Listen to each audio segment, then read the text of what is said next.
Hey everyone, this is Shani Dinnani and I welcome you all to Magnet Brains Hindi medium. तो आज के video में हम begin करने वाले हैं फर्स्ट फ्लाइट बुक का पहला चैप्टर जो कि है अ लेटर टू गॉड, यानी कि भगवान को एक पत्र लिखा गया है इस पर्टिकुलर चैप्टर में जो हम पढ़ने वाले हैं। नाउ इस वीडियो में हम क्या करेंगे भाई, हम डिटेल्ड एक्सप्लेनेशन देखेंगे, यानी कि हर एक शब्द हर एक वर्ड का हम एक मीनिंग और एक्सप्लेनेशन देखने वाले हैं। साथ ही साथ क्या एग्जैक्ट आपको बताया जा रहा है इस स्टोरी में वो भी मैं बताऊंगी। सो यस, आज का जो वीडियो है वो लेटर टू गॉड का पूरा एक्सप्लेनेशन होने वाला है, तो ध्यान से सुनना है। इवन इंग्लिश में तो बताना ही है ऑब्वियसली, बट साथ ही साथ मैं आपको हिंदी में भी इसका ट्रांसलेशन दूंगी। हर एक चीज़ हम समझेंगे अच्छे से, और फिर जैसे कि मैं पहले भी बता चुकी हूँ सिलेबस ओवरव्यू के वीडियो में कि हर एक चैप्टर का जो समरी होगा, जो सारांश होगा, वो हम अलग वीडियोस यानी नेक्स्ट वीडियोस में पढ़ने वाले हैं। ठीक है, सो चलिए बिगिन करते हैं कि इस चैप्टर में आपको क्या दिया हुआ है। लाइक जैसे आप अपनी बुक ओपन करेंगे ना, आपको बिफोर यू रीड दिया हुआ है, यानी पढ़ने से पहले कुछ चीज़ें हैं जो आपको एक बार देख लेनी है, और फिर हम इस स्टोरी इस चैप्टर की जो बिगनिंग है, जो शुरुआत है, वो देखेंगे। तो सबसे पहले पढ़ लेते हैं कि बुक में क्या दिया हुआ है, फिर मैं इसको समझाऊंगी एंड देन हम उसको हिंदी में भी पढ़ने वाले हैं। So they say faith can move mountains, but what should we put our faith in? This is the question the story dedicatedly poses. क्या दिया हुआ है? दे से, अब दे का मतलब है लोग। कहते हैं ना, लोग कहते हैं ऐसा होता है, लोग कहते हैं ऐसा होता है ना। सो लोग कहते हैं कि फेथ का मतलब होता है एक विश्वास, और स्पेसिफिकली अगर अच्छे से बोलें एक अटूट विश्वास जो होता है, एक स्ट्रॉन्ग फेथ जो होता है, कैन मूव माउंटेन्स, वो पर्वत भी हिला सकता है। माउंटेन्स मतलब पर्वत है ना, तो पर्वत को हिलाना कोई छोटी बात नहीं है। पर अगर किसी चीज में हमें विश्वास हो, फेथ हो, बिल्कुल डगमगाए नहीं हमारा फेथ, तो फिर डेफिनेटली वो माउंटेन्स या पर्वत को भी हिला सकता है। But what should we put our faith in? But हमें किस चीज में या किस में हमें अपना विश्वास रखना चाहिए, हमें अपना फेथ, अपना विश्वास किन चीजों में रखना चाहिए, ये एक क्वेश्चन मार्क के साथ दिया हुआ है। यानी आपसे जो भी राइटर हैं वो ये पूछना चाहते हैं। Also this is the question, ये वही प्रश्न है, ये वही क्वेश्चन है जो कि ये स्टोरी बहुत डेलिकेटली पोज करती है, यानी बहुत ही नाजुकता के साथ, बहुत ही बारीकी के साथ आपके सामने ये एक जो प्रश्न है, जो क्वेश्चन है कि किस चीज में हम अपना फेथ या हम अपना विश्वास रखें, वो पूछा गया। Lencho is a farmer who writes a letter to God when his crops are ruined asking for 100 pesos। क्या दिया हुआ है? लेंचो जो है वो इस कहानी के मुख्य पात्र हैं, मेन कैरेक्टर हैं, जो कि एक किसान, एक फार्मर हैं। ये लिख रहे हैं भगवान को एक लेटर। क्या लिख रहे हैं? Letter to God. और कब लिख रहे हैं ये? जब इनकी जो फसल है वो पूरी तरीके से खराब हो चुकी है, पूरे क्रॉप्स रूइंड यानी बर्बाद हो गए हैं, पूरी तरीके से नष्ट हो गए हैं। आस्किंग फॉर 100 पेसोस, और ये अपने लेटर में कुछ पैसों की डिमांड रखते हैं भगवान से।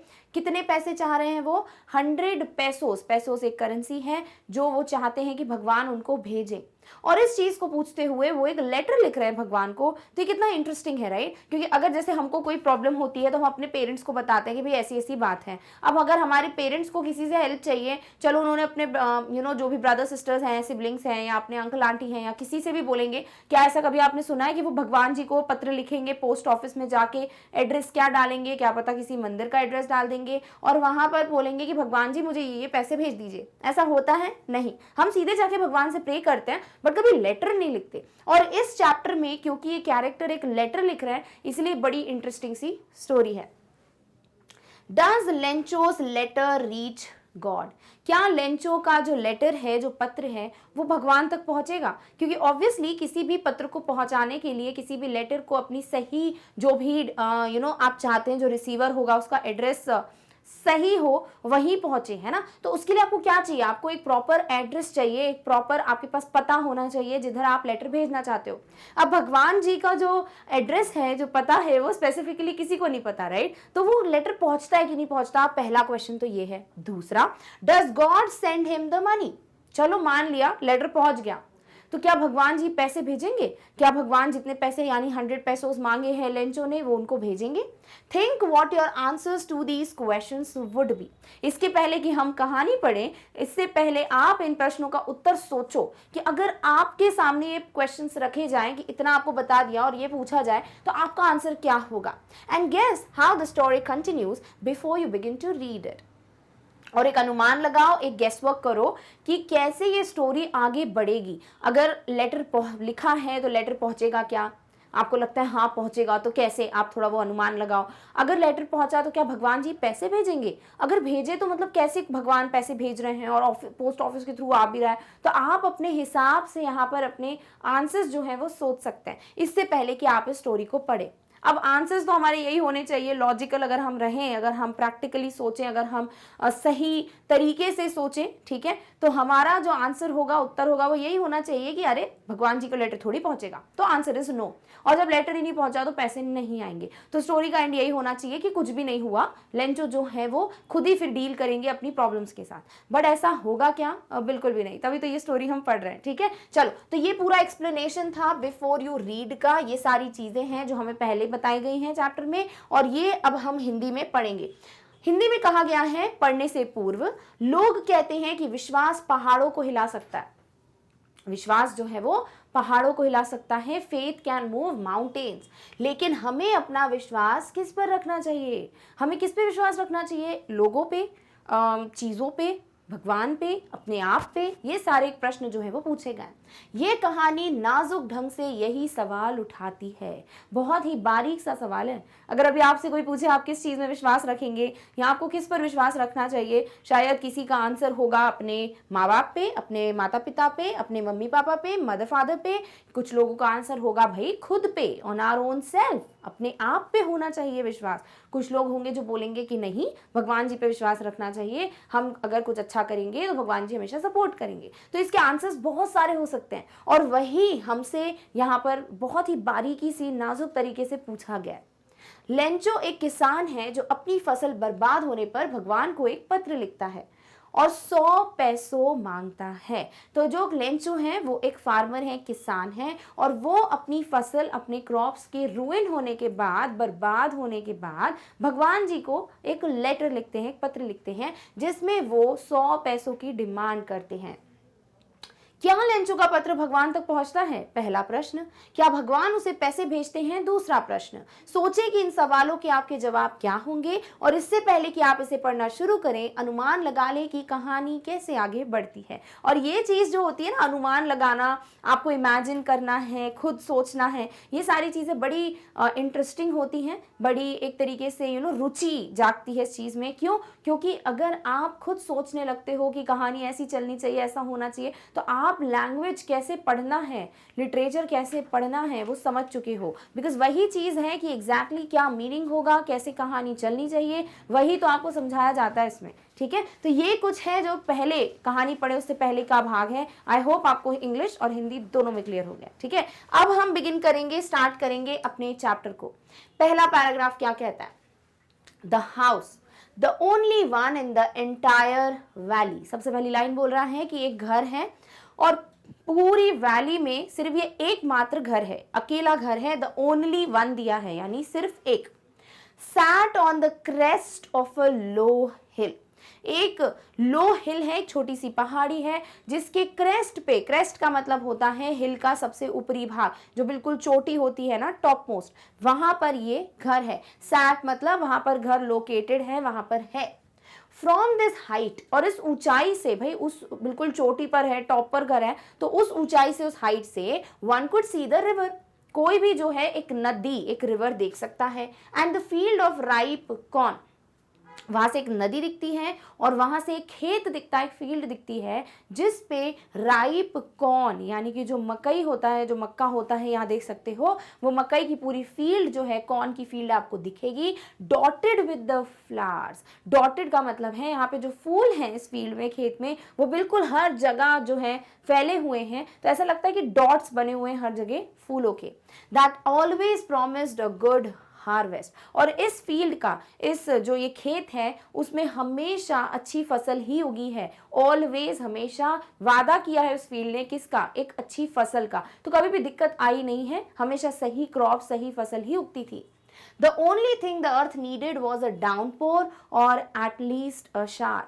और सिर्फ एक ही चीज थी जो अर्थ यानी जमीन को जरूरत थी उस वक्त, और वो था कि एक डाउनपोर हो जाए। डाउनपोर का मतलब होता है, डाउन मतलब नीचे, पोर का मतलब क्या होता है, जैसे अगर मैं पानी पोर करूं अभी, if I pour the water, इसका मतलब पूरी तरीके से हम एक साथ पानी फेंक रहे हैं। तो डाउनपोर जो है वो हैवी रेनफॉल, यानी कि जो बिल्कुल बहुत भारी बारिश होती है उसके लिए यूज किया जाता है। तो एटलीस्ट बहुत तेज बारिश हो जाए, या फिर कम से कम एटलीस्ट एक शार, थोड़ी बहुत बूंदाबांदी भी हो जाती, थोड़ी बहुत बारिश भी हो जाती, तो फिर काम हो जाता। तो इस चीज की जरूरत थी इस बार। थ्रू आउट द मॉर्निंग, पूरी सुबह, थ्रू आउट मतलब पूरी सुबह के दौरान, Lencho who knew his fields intimately, तो जो लेंचो है, जो फार्मर हैं, अपनी फील्ड्स को, अपने खेत को बहुत ही ज्यादा क्लोज तरीके से जानते थे। इंटीमेटली मतलब वेरी क्लोज, यानी गहरे रूप से वो अपने फसलों को, अपनी खेत को बहुत अच्छे से जानते थे। और ऑब्वियसली हर किसान, हर फार्मर जो है वो अपनी फील्ड को बहुत अच्छे से पहचानता है कि कैसी फसल ग्रो करेगी, किस चीज की जरूरत है, किस चीज की नहीं है ना।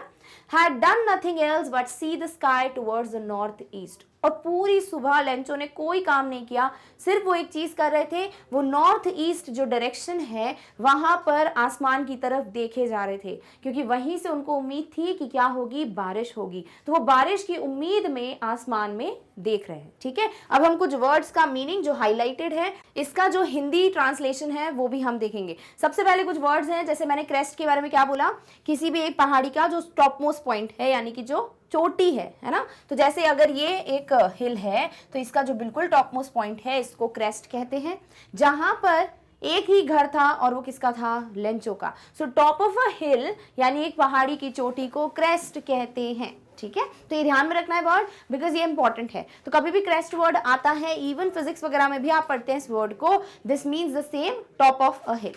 नेक्स्ट वर्ड है डाउनपोर। डाउनपोर का मैंने क्या बोला, एक बहुत ही तेज बारिश, है ना। So heavy fall of rain.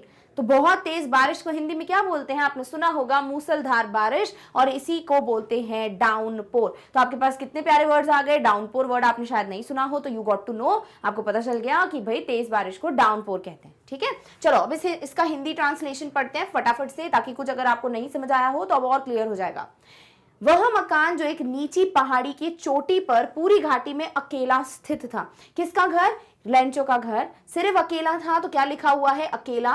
कहां पर था, पूरी वैली का यानी पूरी घाटी का एकमात्र घर। और कहां था वो, क्रेस्ट ऑफ अ लो हिल, यानी जो एक नीची पहाड़ी थी लो हिल, उसकी बिल्कुल ऊपर के पॉइंट पे, टॉप मोस्ट पॉइंट पे। ऑब्वियसली इतनी बड़ी पहाड़ी पर ऊपर घर नहीं होगा, है ना, इसीलिए क्या बोला है, लो हिल। ठीक है, from this height one could see the river and the field of ripe corn dotted with the flowers that always promised a good harvest। अब इसका मतलब पढ़ते हैं, क्या दिया हुआ है, इस ऊंचाई से कोई भी नदी और पके धान के खेतों के जो फूल हैं, फूलों से लदे हुए देख सकता था, जो हमेशा एक अच्छी फसल का वादा करते थे। तो आपको यहां से कौन, ठीक है, और नदी और बहुत सारे फूलों से लदा हुआ जो खेत है वो देखने को मिलता था, जिससे हमेशा एक अच्छी फसल, एक अच्छे हार्वेस्ट का वादा था, यानी कि हमेशा अच्छी फसलें ही उगती थी। पृथ्वी को केवल एक मूसलधार बारिश अथवा कम से कम एक बौछार की आवश्यकता थी।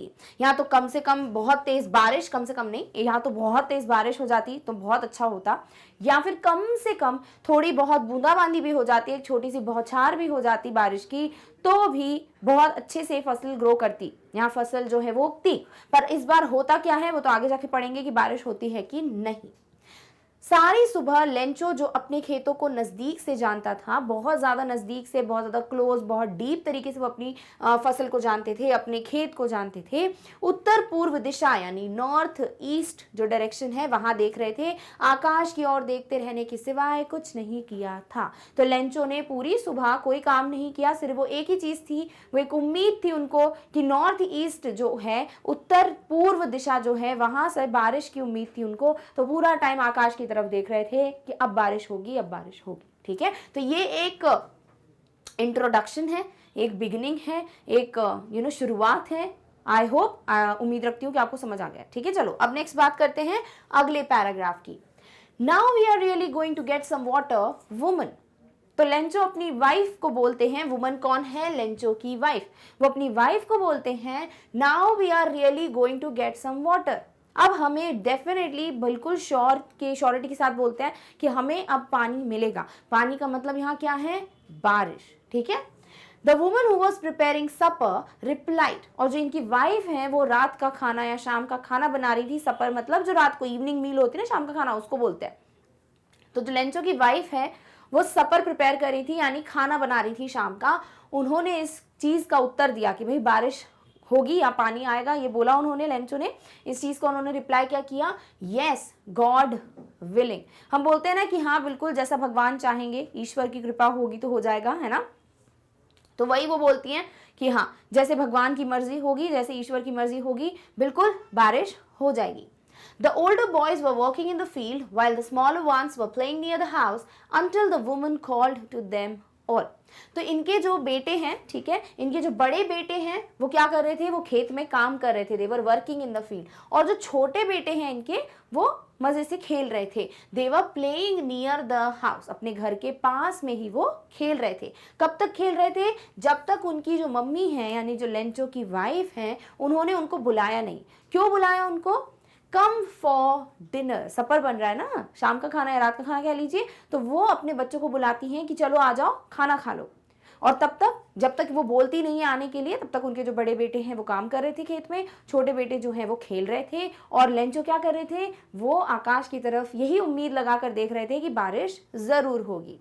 It was during the meal that just as Lencho had predicted, big drops of rain began to fall. और जैसे ही ये खाना खा रहे थे, ड्यूरिंग मतलब दौरान, ठीक है, तो जब ये अपना खाना, मील मतलब खाना खा रहे थे, उस दौरान जैसे कि लेंचो ने अनुमान लगाया था, प्रिडिक्ट करना मतलब अनुमान लगाना। लेंचो ने क्या प्रिडिक्ट किया था? कि पानी आएगा यानी बारिश होगी। तो वैसे ही जैसे ही लेंचो ने प्रेडिक्ट किया था, अनुमान लगाया था, big drops of rain began to fall, बड़ी बड़ी बूंदें जो हैं पानी की वो स्टार्ट हो गई, यानी बारिश होना चालू हो गई। यानी चलो लेंचो का टेंशन जो है वो खत्म हो जाएगा। In the north east huge mountains of clouds could be seen approaching. और जब बहुत तेज बारिश होती है तो बहुत बड़े बड़े बादल देखने को मिलते हैं ना। तो वही चीज नॉर्थ ईस्ट डायरेक्शन में, जिस दिशा में पूरा टाइम लेंचो ध्यान से देख रहे थे, वहीं से बड़े, ह्यूज मतलब बहुत बड़े, माउंटेन्स मतलब पर्वत, किसके? बादलों के, यानी पर्वत जैसे विशाल बड़े बादल जो हैं वो आते हुए दिख रहे थे। अप्रोचिंग मतलब आते हुए, ठीक है। The air was fresh and sweet. और बारिश का मौसम होता है तो हवा कितनी अच्छी हो जाती है, बिल्कुल फ्रेश, बहुत ही अलग ही फील होता है ना। तो बहुत ही मधुर सी, बहुत ही फ्रेश सी, ताज़ा सी हवा जो है वो चल रही थी। सो इस तरीके से ये है अगला पैराग्राफ, जहां पर लेंचो की वाइफ के बारे में भी बताया है, लेंचो के बेटों के बारे में बताया है, साथ ही साथ फाइनली बारिश होना चालू हो गई है। चलिए अब सपर का मीनिंग पढ़ लेते हैं हम, हिंदी इंग्लिश दोनों में, और फिर हिंदी ट्रांसलेशन भी देख लेंगे इस पैराग्राफ का। सपर का मतलब है an evening meal, typically a light और इनफॉर्मल वन। शाम का खाना, ज़्यादातर बहुत हल्का भोजन, ज़्यादा मतलब हैवी खाना नहीं खाना, तो उसे सपर कहते हैं। तो शाम का खाना ज़्यादातर जो बहुत ही हल्का फुल्का होता है और नॉर्मल, ऐसे पूरा खाना नहीं होता है, रात के खाने को हम सपर कहते हैं। ठीक है, तो आपके पास एक और वर्ड आ गया, आपको डिनर पता था, यू गॉट द वर्ड सपर। अब हिंदी ट्रांसलेशन पढ़ते हैं। अब हमें वास्तव में ही कुछ पानी प्राप्त होगा, महिला। अब यहाँ जो वुमन है उनके बारे में लिखा है, पर आप चाहें तो लेंचो की वाइफ लिख सकते हैं। सो लेंचो की वाइफ से जो लेंचो है वो कहते हैं कि अब हमको फाइनली, वास्तव में, अब हमें सच में कुछ पानी, यानी कि बारिश होने वाली है, ऐसा बोला उन्होंने, कुछ पानी प्राप्त होगा। जो महिला रात का खाना बना रही थी, सपर बना रही थी लेंचो की वाइफ, उन्होंने जवाब दिया, हाँ भगवान ने चाहा तो डेफिनेटली, है ना, गॉड विलिंग, यानी भगवान ने चाहा, इसका मतलब कि हाँ अगर भगवान की मर्जी होगी तो बारिश जरूर होगी। बड़े बेटे खेत में काम कर रहे थे, जो भी बड़े बेटे हैं लेंचो के, वो कहाँ काम कर रहे थे? खेत में, जबकि छोटे बेटे घर के पास खेल रहे थे। और इनके जो छोटे बेटे हैं वो क्या कर रहे थे? वो घर के पास खेल रहे थे, जब तक कि महिला ने उन सबको बुलाया खाने के लिए, आ जाओ। कब तक खेल रहे थे या कब तक काम कर रहे थे बड़े बेटे और छोटे बेटे खेल रहे थे? जब तक उनकी मम्मी ने उनको बुलाया नहीं कि आ जाओ भाई खाना खा लो। भोजन के दौरान जैसा कि लेंचो ने भविष्यवाणी की थी या जैसा कि लेंचो ने अनुमान लगाया था कि बारिश होगी, बारिश की बड़ी बड़ी बूंदें गिरने लगी। बहुत ही बिग ड्रॉप्स, बड़ी सी जो बारिश की बूंदें हैं वो गिरने लगी, यानी कि फाइनली बारिश हो गई। उत्तर पूर्व में बादलों के विशाल पहाड़ आते हुए देखे जा सकते थे। हवा ताजी और मधुर थी। तो बहुत खुशी की बात है कि बिल्कुल ऐसा दिख रहा था कि बहुत बड़े बड़े पहाड़ जैसे विशाल बड़े पर्वत जैसे बादल आ रहे थे, यानी और तेज बारिश होगी। और इस वजह से जो मौसम था वो भी बहुत प्यारा हो गया था, बहुत फ्रेश, ताज़ा और बहुत ही स्वीट, बहुत ही मधुर सी हवा थी। ठीक है, तो अभी तक मुझे लगता है कि सब कुछ आपको क्लियर हो गया है, कोई डाउट नहीं होगा, है ना। अगर कुछ लगता भी है डोंट वरी, जब हम समरी पढ़ेंगे, एनसीईआरटी क्वेश्चंस पढ़ेंगे, फिर से रिवीजन होता जाएगा। ठीक है, चलो अब मूव करते हैं अगले पैराग्राफ पे। The man went out for no other reason than to have the pleasure of feeling the rain on his body. And when he returned, he exclaimed. अब जो लेंचो हैं उनके पास कोई खास कारण था नहीं कि मतलब वो बाहर जाएं, और बिना किसी कारण के वो जो है घर के बाहर गए। क्यों गए? क्योंकि उनको अपने ऊपर गिरती हुई बारिश की बूंदों का वो जो एहसास है, वो जो खुशी है कि हाँ फाइनली बारिश हो गई, फसल अब अच्छे से उगेगी, कोई प्रॉब्लम नहीं आएगी, वो उनको महसूस करना था अपनी बॉडी पे। सो वो जो प्लेजर है, जो खुशी है किसकी, उस बारिश की बूंदों की, जो उनकी बॉडी पे उनको फील होगा, वो फील करने के लिए वो बाहर चले गए। एंड व्हेन ही रिटर्न, और जैसे ही वो बाहर आए, मतलब वापस आए, जैसे रिटर्न यानी कि जैसे ही वापस आए, ही एक्सक्लेम्ड, वो एकदम से, एक्सक्लेमेशन का मतलब क्या होता है, जो ये वाला मार्क देखते हो आप, इसका मतलब क्या होता है, जब हम कोई अपना इमोशन, जो भी भाव है वो व्यक्त कर रहे होते हैं, बता रहे होते हैं, तब हम एक्सक्लेमेशन यूज करते हैं। जैसे कि अगर कोई बोलता है हुर्रे, यानी कि वाह मजा आ गया, या फिर आप कोई चीज देख के बोलते हो वाओ, तो आप शॉक्ड हो कितना ब्यूटीफुल है ना। या फिर अगर कोई सैड होता है तो हम एक वर्ड यूज करते हैं जिसे कहते हैं अलास। अलास का मतलब बहुत ज़्यादा दुख वाली कोई बात है, तब हम सैडनेस को, दुख को व्यक्त करने के लिए अलास एज एक्सक्लेमेशन यूज करते हैं। तो एक्सक्लेम्ड का मतलब है कि वो उस एक इमोशन के साथ अपने भाव को व्यक्त करते हुए लेंचो बोलते हैं these aren't rain drops. Aren't का मतलब क्या होता है, आर नॉट। ठीक है, आर नॉट को शॉर्ट फॉर्म में आरंट लिखा जाता है। These are not rain drops falling from the sky, they are new coins. Lencho बोलते हैं कि ये जो बूंदे गिर रही है ना, वो बारिश की बूंदे नहीं है। These are not rain drops, बारिश की बूंदें नहीं हैं जो कि आसमान से, स्काई से गिर रही हैं, बल्कि ये तो नए नए सिक्के हैं, न्यू कॉइन्स हैं। The big drops are 10 cent pieces and little ones are 5। जो बड़ी बड़ी ड्रॉप्स हैं वो 10 सेंट के बराबर हैं, जो छोटी छोटी ड्रॉप्स हैं वो 5 सेंट के बराबर हैं। अब सेंट क्या है वो तो मैं अभी आपको बता दूंगी, बट अभी हम ये समझते हैं कि उन्होंने ऐसा क्यों बोला कि ये बारिश की बूंदें नहीं बल्कि सिक्के हैं। देखो, अगर लेंचो की जो फील्ड है वहां बारिश नहीं होती तो क्या फसल ग्रो करती, क्या फसल उगती? नहीं, फसल नहीं उगती तो घर में पैसे कैसे आते, खाना कैसे आता? पर अब बारिश हो रही है तो उस वजह से फसल जो है अच्छे से उगेगी, अच्छे से खाना रहेगा घर में, उसको बेच के पैसे आ सकते हैं, बाकी ज़रूरतें पूरी हो सकती हैं। इसीलिए पानी की बूंदें जो हैं वो पैसे आने का एक कारण होंगी, और इसीलिए इन बारिश की बूंदों को बूंद ना कहकर कॉइन्स कहा है लेंचो ने। बड़ी बड़ी ड्रॉप्स जो हैं वो 10 सेंट के बराबर, छोटी छोटी जो हैं वो 5 सेंट के बराबर। सेंट का पिक्चर देख लीजिए, फिर मैं मीनिंग बता दूंगी। इस तरीके से जो सिक्के होते हैं ना, उनको 10 सेंट और 5 सेंट कहा जाता है। Now let's read the meaning. इसका मीनिंग पढ़ते हैं वर्ड्स का, और फिर उस तरीके से मैं आपको हिंदी ट्रांसलेशन बताऊंगी। सो सेंट एक मॉनेटरी यूनिट है इन वेरियस कंट्रीज। बहुत सी कंट्रीज की एक बोलते ना, क्या बोलते हैं, एक करेंसी है। ठीक है, एक पैसों के टर्म्स में जो हम बोलते हैं कॉइन, उसे कहते हैं सेंट, जो कि है 1/100 ऑफ $, यूरो और अदर डेसिमल करेंसी यूनिट। तो जो डॉलर होते हैं, यूरो होते हैं, ऐसी करेंसीज और भी बहुत सी करेंसीज हैं जिनका 1/100 पार्ट, 1/100 पार्ट जो होता है, बहुत ही छोटी अमाउंट हो गई, उसे सेंट कहते हैं। और जिसे हिंदी में आप मात्र रूप सिर्फ सिक्का बोल दो चलेगा।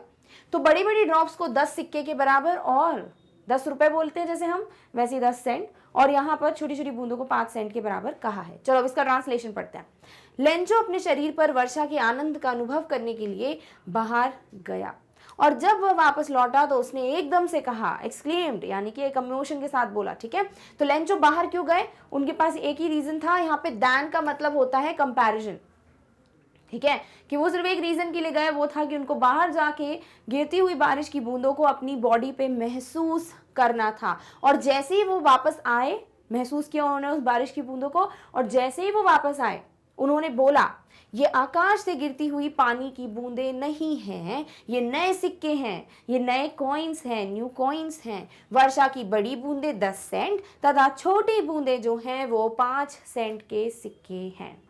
तो ये हम ट्रांसलेशन पढ़ क्यों रहे हैं? लिखना तो आंसर्स इंग्लिश में ही है, ताकि आपके दिमाग में ये स्टोरी रहे और आप इस समरी को, लाइक अभी आपने इंग्लिश में पढ़ा, आप हिंदी में समझ रहे हैं, अब कोशिश कीजिए इसे अपने शब्दों में लिखने की, तभी आंसर्स लिख पाओगे। ठीक है, तो हर तरीके से मैं आपको समझा रही हूँ चैप्टर, क्योंकि आई रियली वांट, मुझे सच्ची में ये बात चाहिए कि आपके दिमाग में स्टोरी बैठ जाए, आप इंजॉय करो स्टोरी को। ठीक है, सो इस तरीके से पानी की पूरे गिर चुकी हैं और फाइनली लेंचो बहुत और उनकी फैमिली भी बहुत खुश है। ठीक है, चलिए आगे बढ़ते हैं। With a satisfied expression, he regarded the field of ripe corn with its flowers draped in a curtain of rain. ध्यान से सुनो क्या मतलब है। विद अ सैटिस्फाइड एक्सप्रेशन, अब आपको लग रहा था कि काश, मतलब आप ना बहुत दिनों से वेट कर रहे हो कि काश मेरे अकाउंट में सैलरी आ जाए, ताकि, या फिर अगर आप स्टूडेंट हैं तो आप ये सोच रहे हैं कि काश फटाफट से मेरी ये बुक आ जाए तो मैं ये पढ़ लूँ इससे, या फिर काश मुझे कहीं से तो कोई सोर्स मिल जाए जिससे मैं ये चैप्टर समझ लूँ। और फाइनली आपके पास कोई सोर्स या आपकी जो बुक या किसी भी तरीके से किसी को पैसे चाहिए वो आ जाते हैं, तो हम कितने खुश रहेंगे ना, है ना। हमारे चेहरे पे क्या होगा? एक संतुष्टि का भाव होगा, एक सैटिस्फाइड एक्सप्रेशन होगा कि नहीं, बस जो चाहिए था मिल गया, है ना।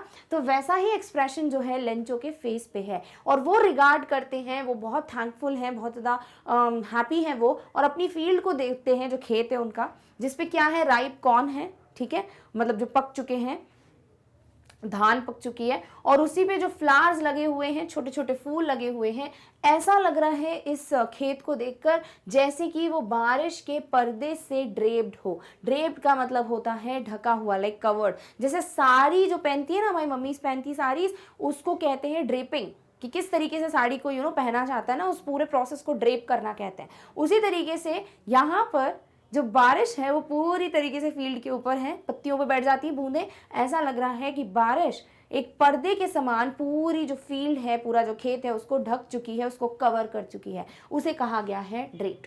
बट सडनली, पर एकदम से क्या होता है? सडनली मतलब एकदम से, a strong wind began to blow, एक बहुत ही तेज, बहुत ही ज्यादा स्ट्रॉन्ग आंधी तूफान चलने लगा। And along with the rain very large hail stones began to fall. बारिश की बूंदें तो हो ही रही थी, लाइक बारिश तो हो ही रही है, बट उसके साथ साथ जो हेल स्टोन्स हैं, जो ओले हैं, वो भी गिरने लगे। सो बर्फ के ओले और बारिश दोनों हो रही है, बहुत तेज जो है विंड ब्लो कर रही है, बहुत तेज हवा चल रही है। These truly did resemble new silver coins.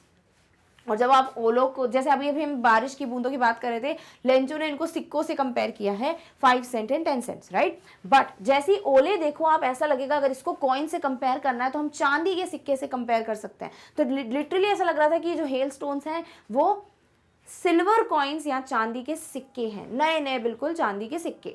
The boys exposing themselves to the rain run out to collect the frozen pearls. जब हम छोटे होते हैं, अभी भी अगर आप ऐसा करते हो तो, कि बारिश होती है और अगर पता चले कि ओले गिर रहे हैं, हम भागते हैं बाहर ओले कलेक्ट करने के लिए, है ना। हमको देखना होता था कि अरे ऐसे दिखते हैं हिल स्टोन्स, राइट। वैसे ही जो लेंचो के बच्चे हैं वो भी जैसे देखते हैं कि भैया ओले गिर रहे हैं, ओलों की बारिश हो रही है, तो वो बाहर भागते हैं और उनको कलेक्ट करते हैं। फ्रोजन का मतलब क्या होता है? जमे हुए। पर्ल्स का मतलब होता है मोती।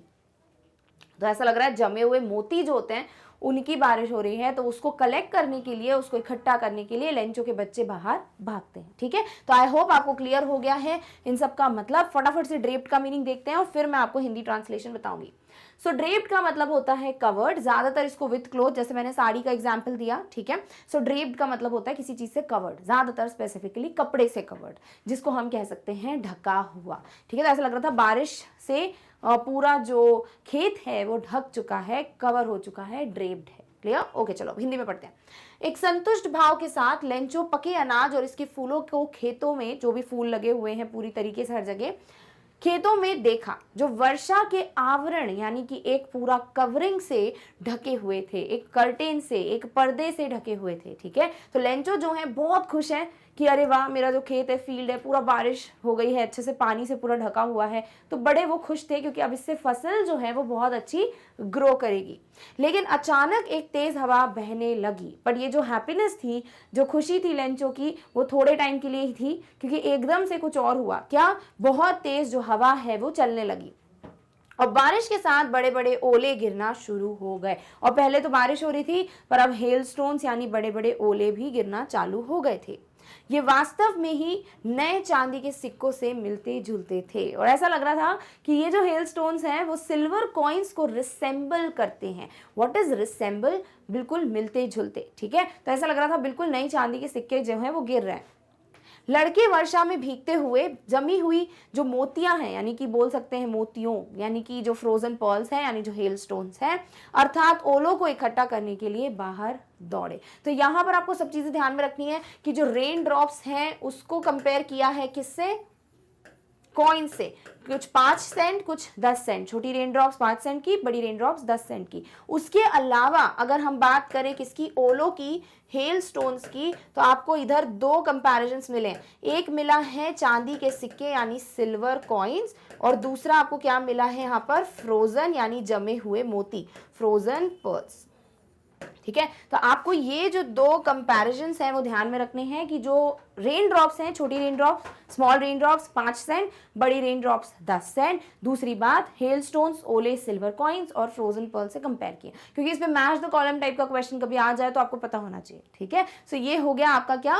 कंपैरिजन। तो इस तरीके से अभी तो मतलब नॉर्मल है, ऐसा कुछ नहीं बताया कि ओले गिर रहे हैं तो कुछ अभी डिफिकल्टी आई है या कुछ प्रॉब्लम आई है या कुछ भी ऐसा हो गया है कि लेंचो जो इतने खुश थे वो दुखी हो जाए, बट आगे जाके कुछ होगा, अभी बात करते हैं। सो आई होप अभी इधर तक क्लियर हो गया है कि सब कुछ नॉर्मल है, मतलब ऐसा कुछ नहीं है कि बहुत बड़ी कोई प्रॉब्लम आ गई है, कोई दिक्कत आ गई है। पर आगे क्या होता है, चलो स्टोरी पढ़ते हैं।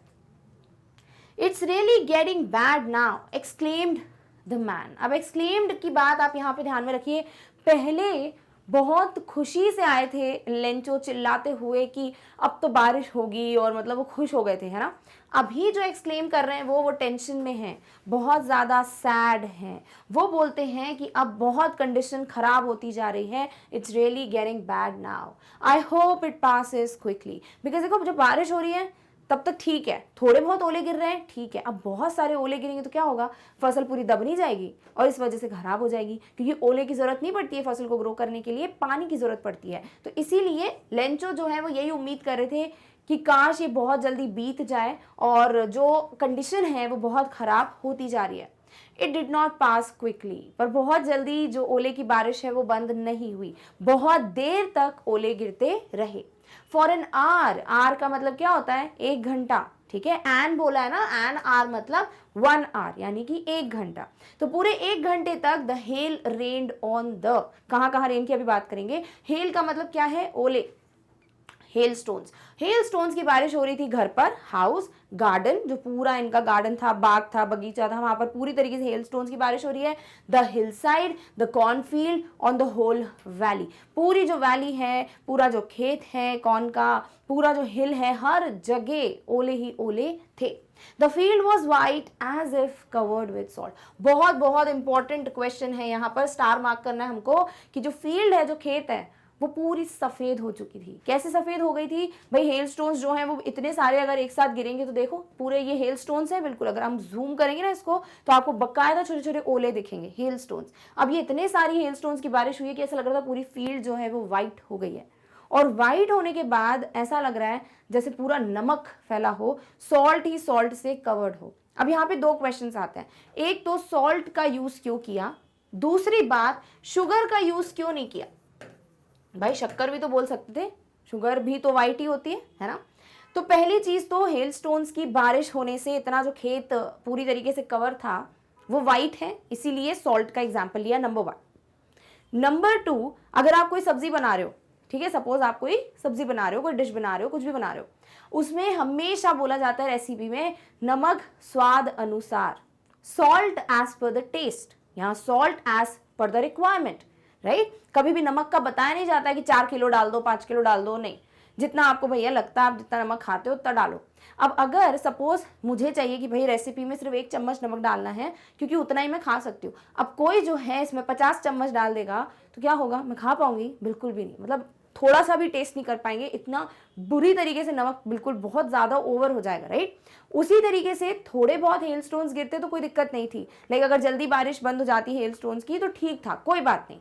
बट इतनी देर तक हेल स्टोन्स की बारिश हुई है कि जितनी की जरूरत थी उससे कई ज्यादा, लाइक बहुत बहुत बहुत ज्यादा गुना जो है हेल स्टोन्स की बारिश हुई, और उस वजह से क्या हुआ, नुकसान हो गया, है ना। जो डिश है वो भी खराब हो गई, नमक ज्यादा था तो, उसी तरीके से जो फील्ड है, जो क्रॉप है, सब खराब हो गए, पूरी फसल जो है वो नष्ट हो गई, बर्बाद हो गई, ठीक है। तो इसीलिए सॉल्ट से कवर किया है, क्योंकि सॉल्ट जितना जरूरत हो उतना हो तो अच्छी बात है, थोड़ा सा भी ज्यादा होता है तो वो सहन नहीं होता, फिर हम कुछ खा नहीं पाते।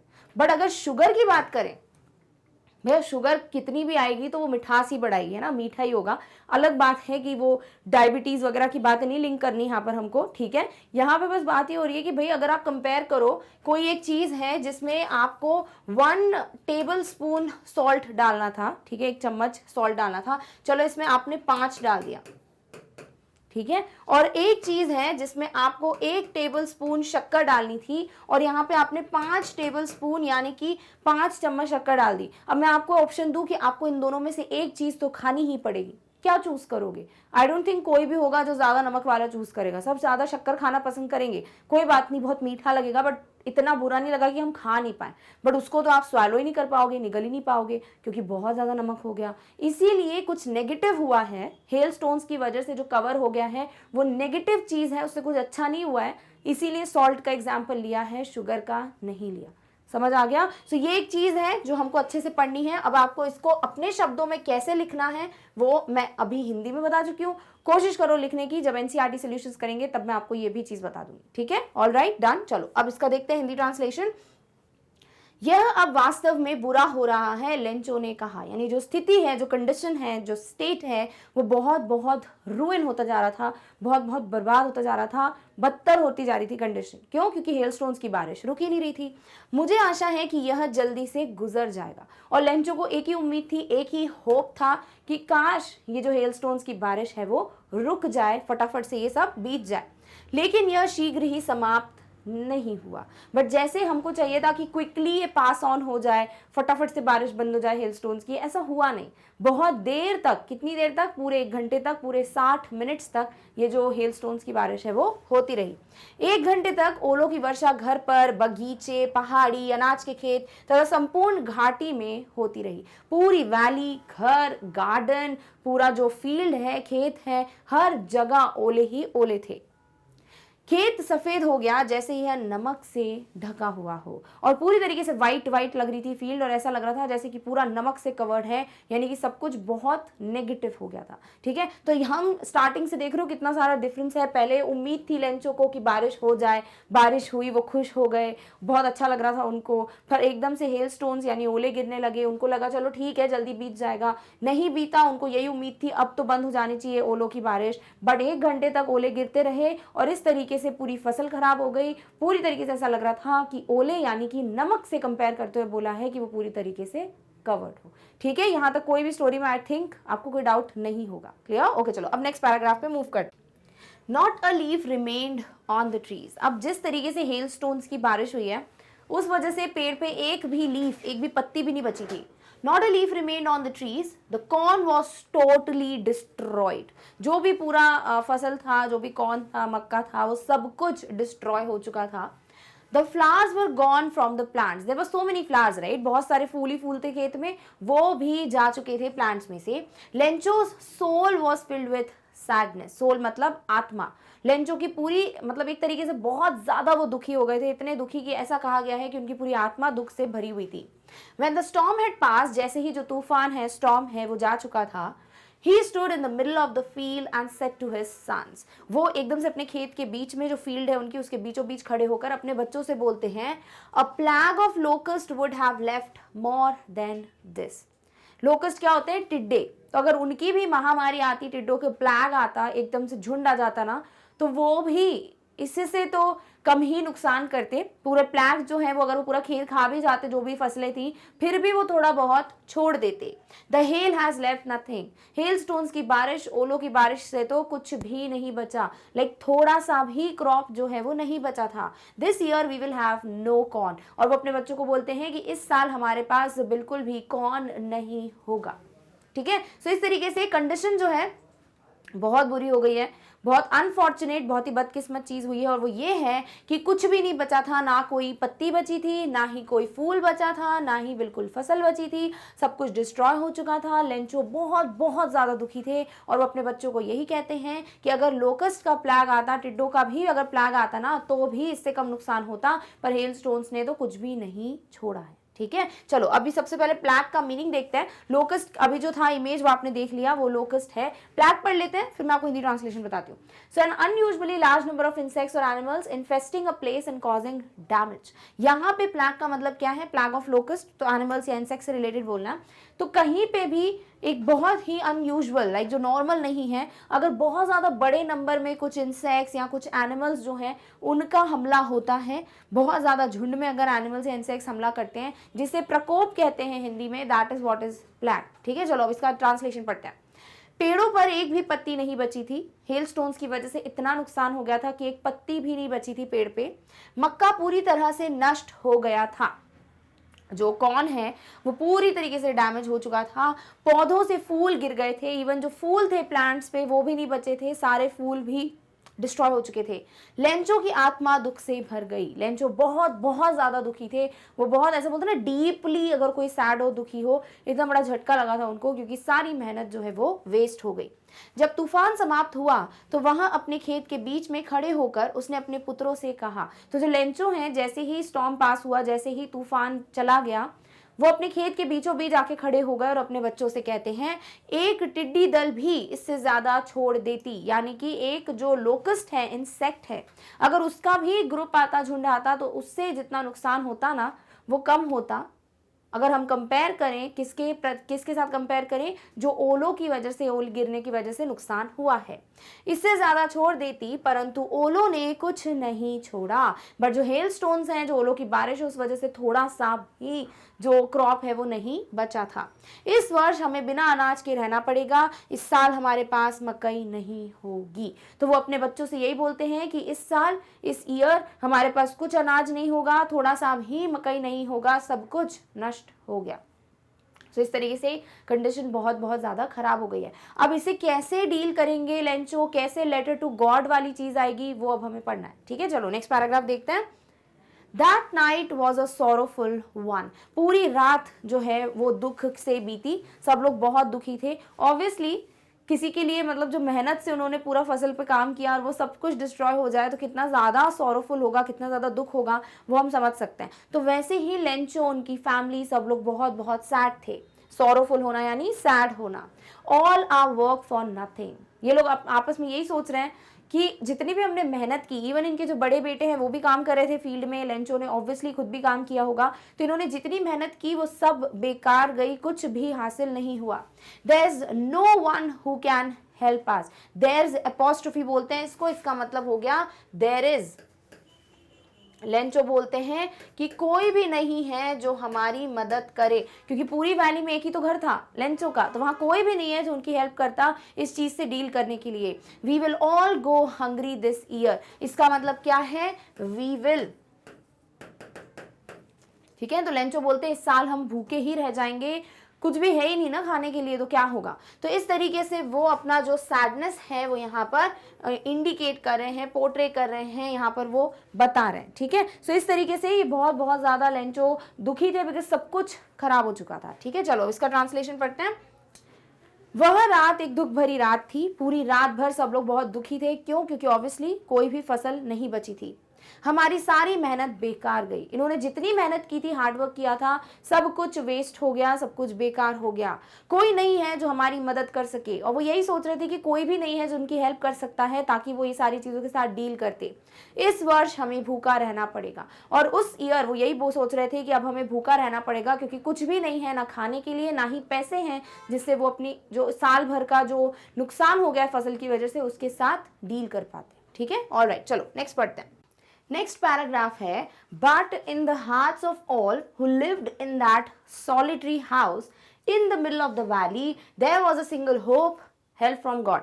अब क्या दिया हुआ है, but in the hearts of all, ठीक है, जितने भी लोग थे, कहां पर, हु। अब ये हु क्या होता है भाई, ये बात करता है ऑफ दी पीपल जो प्रीवियसली बताया, यानी यहां पर ये जो हु दिया है ना वर्ड, ये बता रहा है ऑल के बारे में, जिसे हम ऐसे कह सकते हैं कि वो लोग जो कि उस घर में रहते थे। तो जो क्या बताएगा उन लोगों के बारे में, वैसे ही हु जो है वो ऑल के बारे में बात कर रहा है। तो जितने भी लोग जो हैं वो एक अकेले घर, जब हमने स्टार्ट किया था चैप्टर तब क्या लिखा था, ओनली हाउस, है ना, मतलब एक ही घर था पूरी वैली में। तो एक ही के लिए एक और वर्ड आता है, उसे कहते हैं सॉलिटरी। बहुत सा वर्ड है, ध्यान में रखना है। कभी भी सॉलिटरी वर्ड आता है इसका मतलब अकेला, एक, ठीक है, ओनली वन। तो एक ही जो घर था पूरी वैली के बिल्कुल बीचों बीच जो स्थित था, there was a single hope, सिर्फ एक होप, सिर्फ एक उम्मीद थी। कहाँ, उन लोगों के दिलों में जो इस घर में रहते थे। और वो उम्मीद थी हेल्प फ्रॉम गॉड, कि भगवान या ईश्वर जो हैं वो इनकी मदद करेंगे। ठीक है, सो ये चीज आपको ध्यान में रखनी है। एक तो कि सॉलिटरी का मतलब क्या है, ओनली वन, ठीक है, अकेला, एक।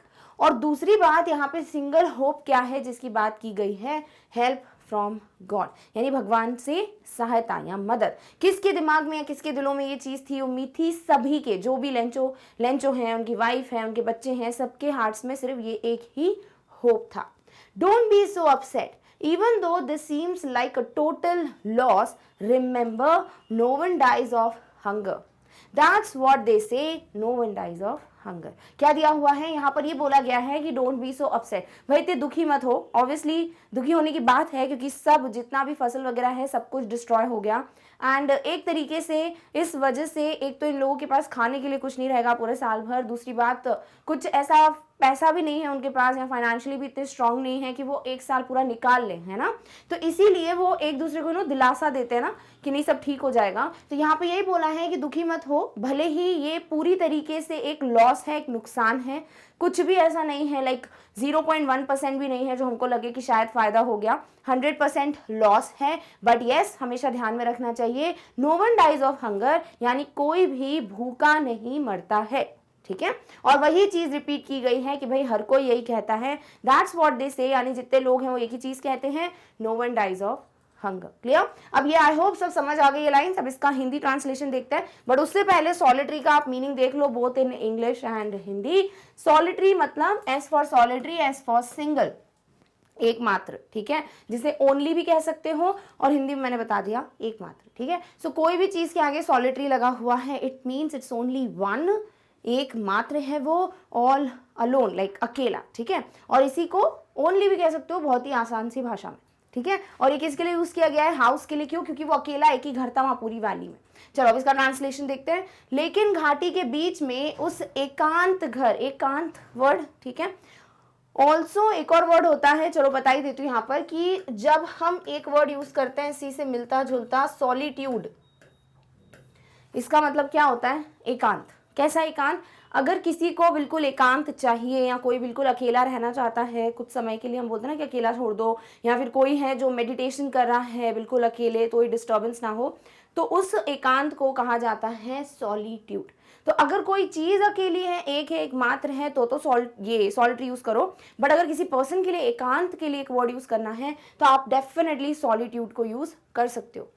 सभी लोगों के दिल में एक ही आशा थी, एक ही उम्मीद थी, एक होप था, और वो क्या था, ईश्वर से सहायता या भगवान से सहायता।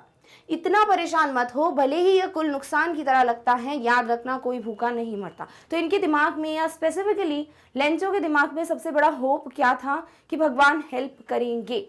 और वही पूरी स्टोरी में बताया गया है कि अगर भरोसा रखो, फेथ रखो, अगर आप किसी चीज़ में बहुत ज़्यादा स्ट्रॉन्ग फेथ रखते हो, ठीक है, विश्वास रखते हो, तो वो ऐसा होना चाहिए कि कोई भी उसको हिला ना सके, है ना। या तो फेथ होगा या नहीं होगा, कभी भी ऐसा नहीं हो सकता हाँ फेथ है बी नहीं बी, ऐसे नहीं होना चाहिए। तो हमें लेंचो से जो एक चीज़ सीखने को मिलती है वो ये है कि अगर फेथ हो तो लेंचो जैसा हो, यानी स्ट्रॉन्ग फेथ। क्लियर।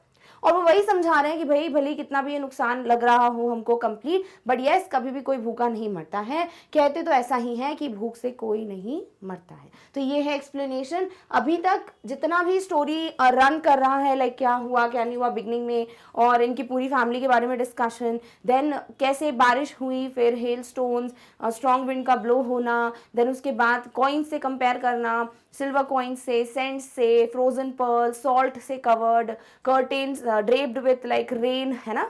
और इस तरीके से ये सारी चीज़ों तक हम अब पहुंच गए ऐसे पॉइंट पे जहां सारे क्रॉप्स वगैरह रूइन हो गए हैं, डिस्ट्रॉय हो गए, यानी पूरी तरीके से नष्ट हो गए। ठीक है। अब उसके बाद इनके दिमाग में एक ही चीज़ है, दिलो दिमाग में, कि भगवान इनकी मदद करेंगे। अब यही मदद को बोलने के लिए, भगवान से इसी मदद को मांगने के लिए क्या करेंगे लेंचो, जो चैप्टर का नाम है अ लेटर टू गॉड, वो लेटर लिखेंगे भगवान को। अब उसके बारे में पढ़ते हैं, ठीक है, ओके। अब नेक्स्ट पैराग्राफ है, all through the night Lencho thought only of his one hope, the help of God. वही चीज़ बोली ना कि पूरी फैमिली के दिमाग में भी सिर्फ एक ही होप था, मतलब हार्ट्स में से एक ही होप था कि भगवान से हेल्प मिलेगी। तो पूरी रात भर लेंचो सिर्फ एक ही चीज़ के बारे में सोच रहे थे, उनका अकेली एक जो उम्मीद है सिर्फ उसके बारे में वो सोच रहे थे, और वो क्या है, द हेल्प ऑफ गॉड, कि भगवान से उनको मदद मिलेगी। Whose eyes, as he had been instructed, see everything, even what is deep in one's conscience। अब देखो सबसे पहले तो यहाँ पे ये whose वर्ड दिया है, जैसे अभी who की बात की थी हमने, वैसे ही उसकी कर रहे हैं। मैं ये चीज़ क्यों बता रही हूँ, बिकॉज इसी पे बेस्ड एनसीईआरटी क्वेश्चंस हम सॉल्व करने वाले हैं, इस बुक के जो क्वेश्चंस हैं, जो आपको I guess next to next video में मिलेंगे, ठीक है। हम नेक्स्ट समरी पढ़ेंगे, देन नेक्स्ट आपको एनसीईआरटी सॉल्यूशंस मिलेंगे।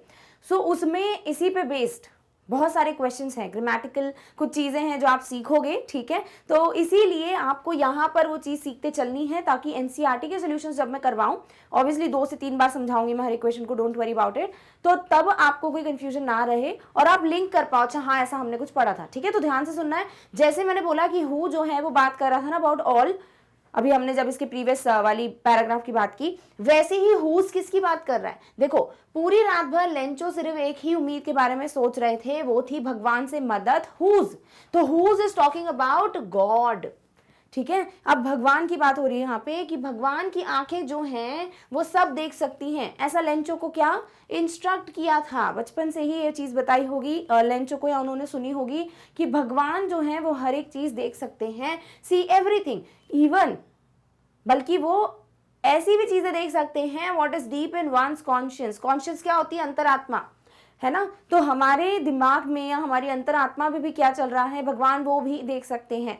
तो लेंचो को वही था कि भाई भगवान सब देख पा रहे हैं कि मैं सच में तकलीफ में हूँ या जो कुछ भी हुआ, तो डेफिनेटली भगवान उनकी मदद करेंगे। Lencho was an ox of a man. यहाँ पे आ गया एक और comparison, ox of a man का मतलब क्या होता है। देखो जब भी आपने पता नहीं सुना है कि नहीं, कि अगर कोई बहुत बहुत बहुत ज़्यादा मेहनत करता है तो ऐसा कहा जाता है कि कोल्हू के बेल की तरह मेहनत कर रहा है, ठीक है, सुना होगा आपने। तो बैल क्या होता है, ऑक्सी होता है ना। तो वही चीज़ है कि यहाँ लेंचो को भी यही बोला गया है कि वो बहुत बहुत बहुत ज़्यादा मेहनती थे, हार्ड वर्किंग थे, इसीलिए उनको ऑक्स ऑफ अ मैन कहा गया है, कि एक एनिमल की तरह हार्ड वर्क करते थे वो, अपनी फील्ड्स में बहुत ज़्यादा मेहनत करते थे। Working like an animal in the fields, जैसे कि एक ऑक्स जो है, या बैलगाड़ी आपने देखी होगी, यूज़ की जाती है फील्ड्स वगैरह में, बहुत मेहनत लगती है, राइट। तो जिस तरीके से बहुत ज़्यादा मेहनत करते हैं ये ऑक्स फील्ड्स में, एनिमल्स करते हैं फील्ड में, वैसे ही लेंचो भी बहुत बहुत ज़्यादा मेहनत करते थे अपनी फील्ड में, अपनी फसल को अच्छे से ग्रो करने के लिए। But still he knew how to write. अब देखो यहाँ पे 2 चीज़ें, एक तो कि ज़्यादातर ऐसा माना जाता है कि भाई जो जैसे ये कहानी बहुत पुरानी लिखी हुई है, ठीक है, तो तब से ही अगर हम कंसिडर करें कि अगर कोई फार्मर है तो डेफिनेटली उसको खेती बाड़ी का पूरा नॉलेज होगा, फील्ड्स वगैरह का नॉलेज होगा, बट ज़रूरी नहीं है कि वो लिटरेट हो। लिटरेट का मतलब होता है पढ़ा लिखा, है ना। तो वो चीज़ यहाँ बोली है कि भले ही लेंचो जो है वो एक एनिमल की तरह काम करते थे, बहुत ज़्यादा हार्डवर्क करते थे, बट इसका मतलब ये नहीं है कि उनको सिर्फ वही चीज़ आती थी, बल्कि वो लिखना भी जानते थे, यानी कि वो पढ़े लिखे भी थे। द फॉलोइंग संडे, फॉलोइंग का मतलब होता है जो अगला संडे आया, ठीक है। तो अगले Sunday at day break, day break का मतलब जब डे ब्रेक हो रहा है, इसका मतलब क्या हुआ कि जब दिन की शुरुआत हो रही है, यानी बिल्कुल फर्स्ट सनराइज, सुबह सुबह, ठीक है। तो डे ब्रेक के टाइम पे अगले Sunday he began to write a letter, he मतलब लेंचो, लेंचो ने एक लेटर लिखना चालू किया, which he himself would carry to town, जो कि वो खुद, जो लेटर वो लिखेंगे वो खुद शहर लेके जाएंगे, and place in the mail. अब एक मेल बॉक्स होता है ना जिसमें जो लेटर है वो ड्रॉप करते हैं, ठीक है। तो वो जो मेल बॉक्स है जिसमें लेटर डाला जाता है उसमें वो खुद ही ड्रॉप करके आएंगे लेटर को। It was nothing less than a letter to God, और ये जो पत्र था, ये जो लेटर था, वो भगवान को लिखे गए पत्र से कम नहीं था, यानी कि वो लिखा ही सिर्फ किसको था, भगवान जी को, ठीक है। तो इस तरीके से अभी की आई होप चीजें याद हैं कि लेंचो जो है उनके दिमाग में सिर्फ एक ही चीज चल रही थी रात भर, एक ही उम्मीद थी कि भगवान उनकी मदद करेंगे, क्योंकि उनको ये हमेशा से बोला गया है कि भगवान की आंखें सब देख सकती हैं, इवन जो हमारी अंतरात्मा में चल रहा है, बिल्कुल गहराई से जो हम सोच रहे हैं वो भी भगवान देख सकते हैं। लेंचो जो है वो इतने मेहनती थे, हार्ड वर्किंग थे, जैसे कि एक ऑक्स जो है वो फील्ड में काम करता है ना, बहुत मेहनत करता है, वैसी एनिमल्स की तरह, पशु की तरह लेंचो जो है वो भी बहुत ज्यादा मेहनत करता था।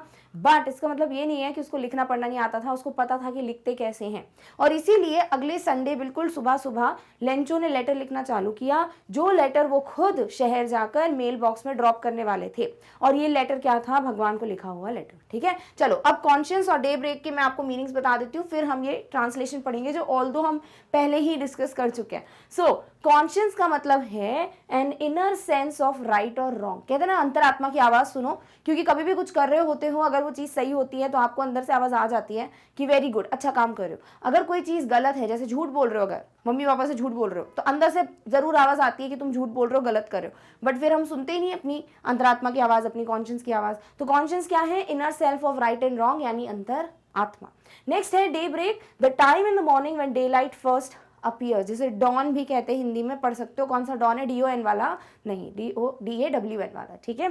सो डे ब्रेक का मतलब वो समय जब पहली जो सन रे है या जो पहली डे लाइट है वो देखने को मिलती है, जिसे हम भोर कहते हैं हिंदी में, ठीक है। ऑलराइट, पूरी रात लेंचो ने केवल अपनी एक ही आशा, एक ही उम्मीद के बारे में सोचा, वो थी भगवान से सहायता, जिसकी आंखें, जैसा कि उन्हें निर्देश दिया गया था, सब कुछ देखती हैं, यहाँ तक कि किसी व्यक्ति के गहरे अंतःकरण या अंतर आत्मा को भी। यानी यहाँ पर ये चीज है, एक ही होप है, बार बार ध्यान में रखो, पूछा जा सकता है what was Lencho's only hope, यानी लेंचो का एकमात्र होप या उम्मीद क्या थी, भगवान से मदद। और उनको क्या बताया गया था कि भगवान सब देख सकते हैं, इवन जो हमारी अंतरात्मा में चल रहा है वो भी। लेंचो एक बैल की तरह था, अर्थात मेहनती था। तो ऑक्स ऑफ अ मैन का मतलब एक ही चीज है कि यहाँ आपको सिर्फ और सिर्फ एक चीज ध्यान रखनी है, हार्ड वर्किंग, यानी मेहनती, ठीक है। आई होप समझ आ रहा है, दिख रहा है। तो ऑक्स का मतलब यहाँ पर क्या कंपेयर किया गया है, हार्ड वर्किंग नेचर, क्लियर। फिर बोला है लेंचो खेतों में पशु की तरह काम करता था, यानी कि एक पशु, एक एनिमल की तरह मेहनती था, लेकिन फिर भी वह लिखना जानता था। ऐसा नहीं कि जैसे एनिमल्स को लिखना पढ़ना नहीं आता तो लेंचो को भी नहीं आता था, नहीं, कंपैरिजन सिर्फ और सिर्फ मेहनत तक है, बाकी वो लिख पढ़ सकते थे। अगले रविवार को भोर में, यानी कि बिल्कुल डे ब्रेक, पहली बिल्कुल अर्ली मॉर्निंग, उसने एक पत्र लिखा, किसने, लेंचो ने, शुरू किया, जिसे वह स्वयं शहर जाकर डाक में डालेगा, यानी कि जो डाक है या मेल बॉक्स है उसमें वो खुद ड्रॉप करने वाले थे। यह भगवान के नाम एक पत्र से कम नहीं था, और ये लेटर क्या था, भगवान को लिखा हुआ लेटर, इसीलिए आपके चैप्टर का नाम क्या है, अ लेटर टू गॉड। जो चैप्टर पढ़ोगे उसका टाइटल क्यों है वैसा, वो चीज भी आपको ध्यान में रखनी है, तो इससे आप और अच्छे से चैप्टर को गहराई से समझ पाओगे, ठीक है। आई होप अब क्लियर हो गया है कि लेटर टू गॉड नाम क्यों दिया है। अब देखते हैं लेटर में क्या लिखा है, कोई लेटर पढ़ेगा भी कि नहीं, जवाब आएगा कि नहीं, और वो क्या पूछने वाले हैं लेटर में, ठीक है। Alright, God, he wrote, if you don't help me, my family and I will go hungry this year.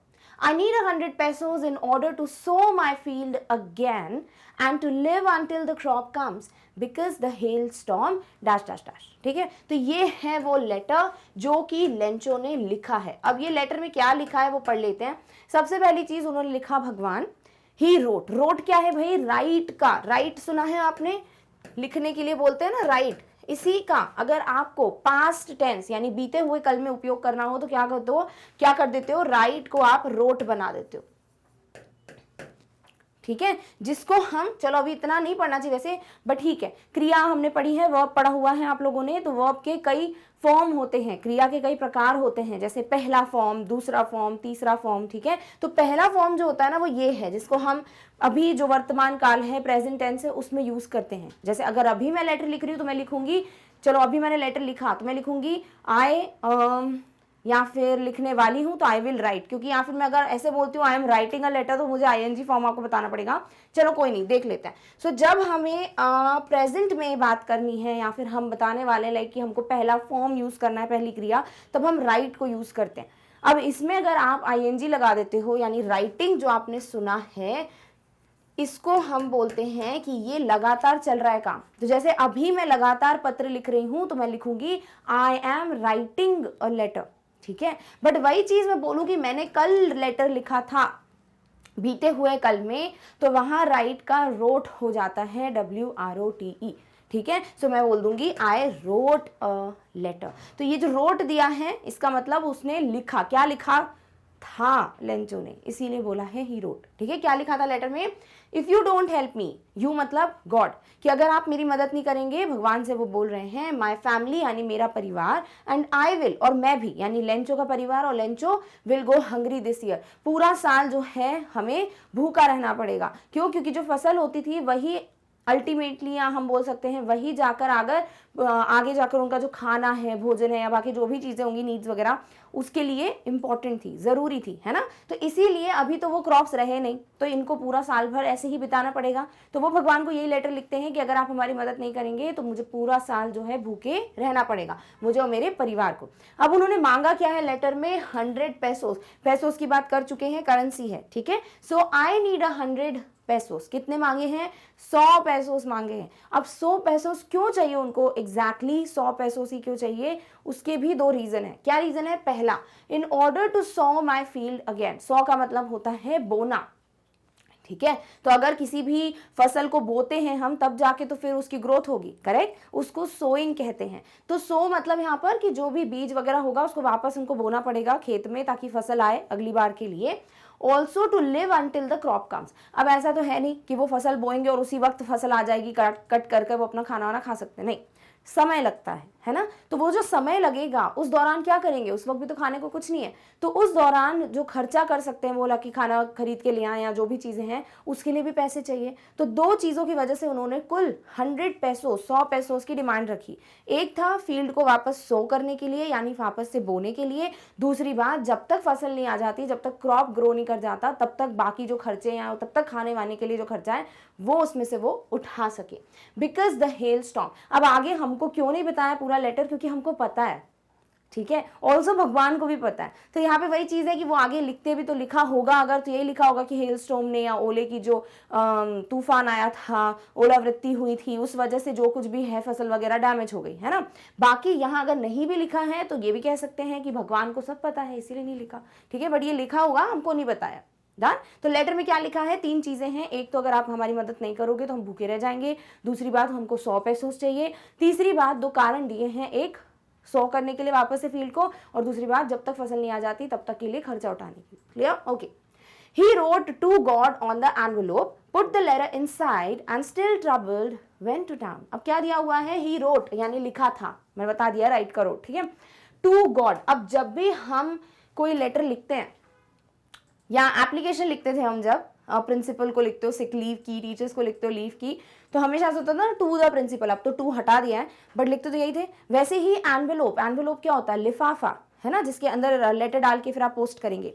तो लिफाफे पे एड्रेस आता है, एक पता आता है। किसका पता आता है, जिसको लेटर भेज रहे हो, जो रिसीवर है, ठीक है, जो प्राप्त करेगा पत्र को, तो उस पे एड्रेस लिखना जरूरी है। अब ये क्या लिखेंगे भगवान का एड्रेस, तो इन्होंने सिर्फ लिख दिया भगवान के लिए, लाइक टू गॉड, ठीक है।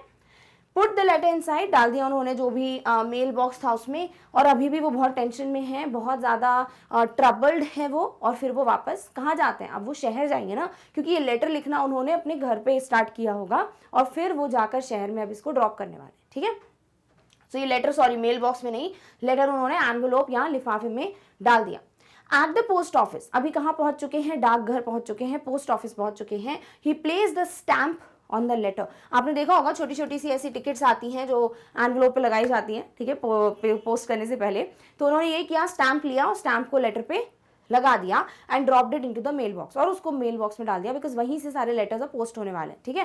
सो अभी तक आई होप ये क्लियर हो गया है, लेटर में क्या लिखा, क्यों लिखा, और फाइनली लेटर लिखने के बाद उन्होंने एनवेलोप पे क्या लिखा, और अब वो कहाँ गए हैं, ठीक है। चलो, इसमें कोई मीनिंग तो नहीं है, ऐसा सभी बता दिया मैंने। इसका हिंदी ट्रांसलेशन पढ़ते हैं।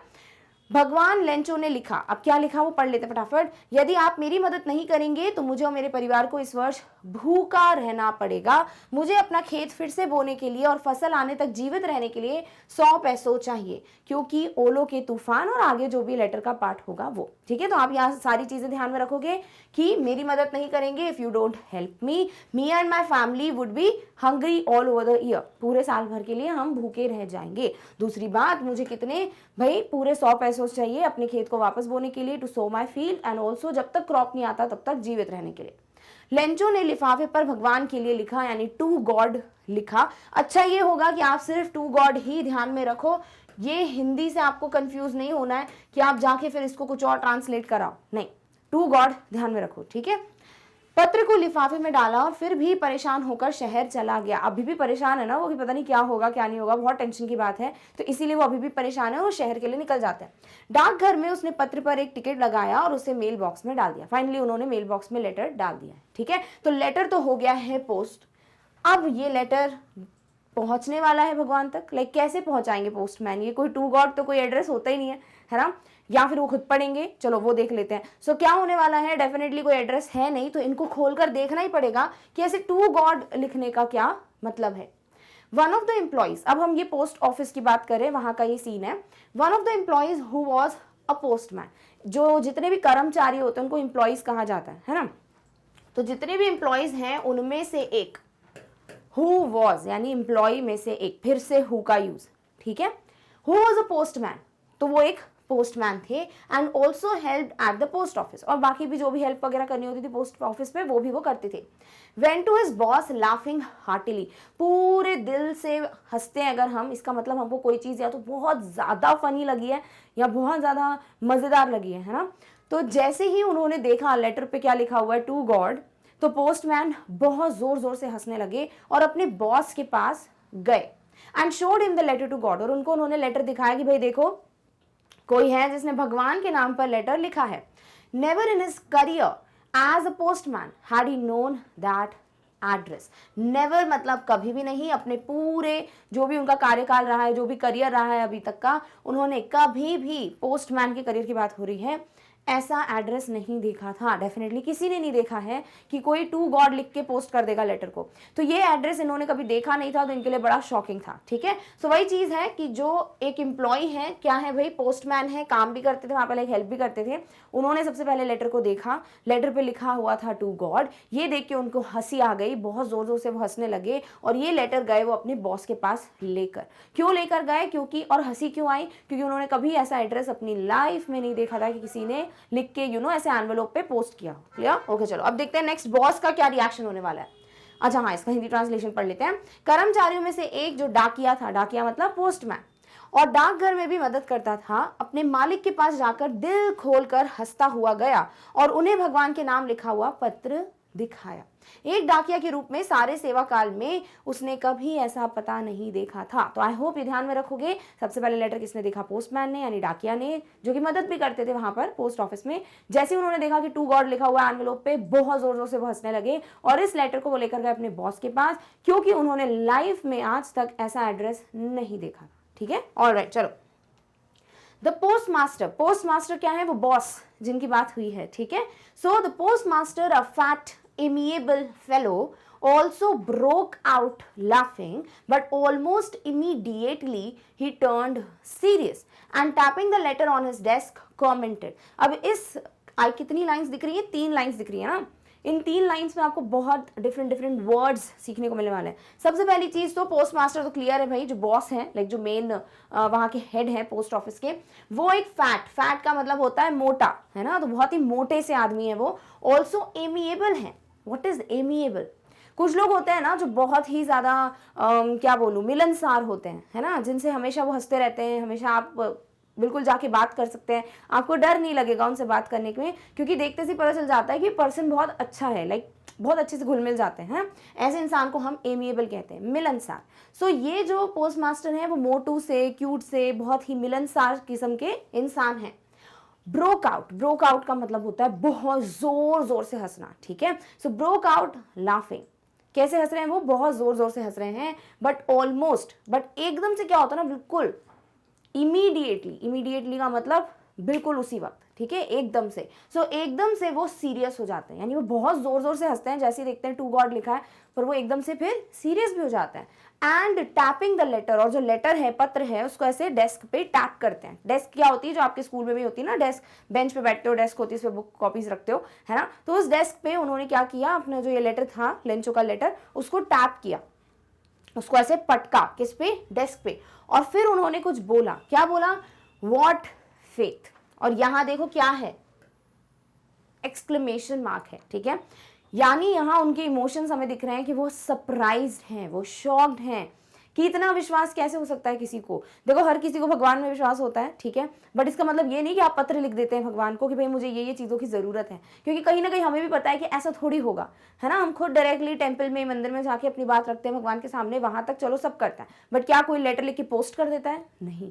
बट लेंचो ने ऐसा किया।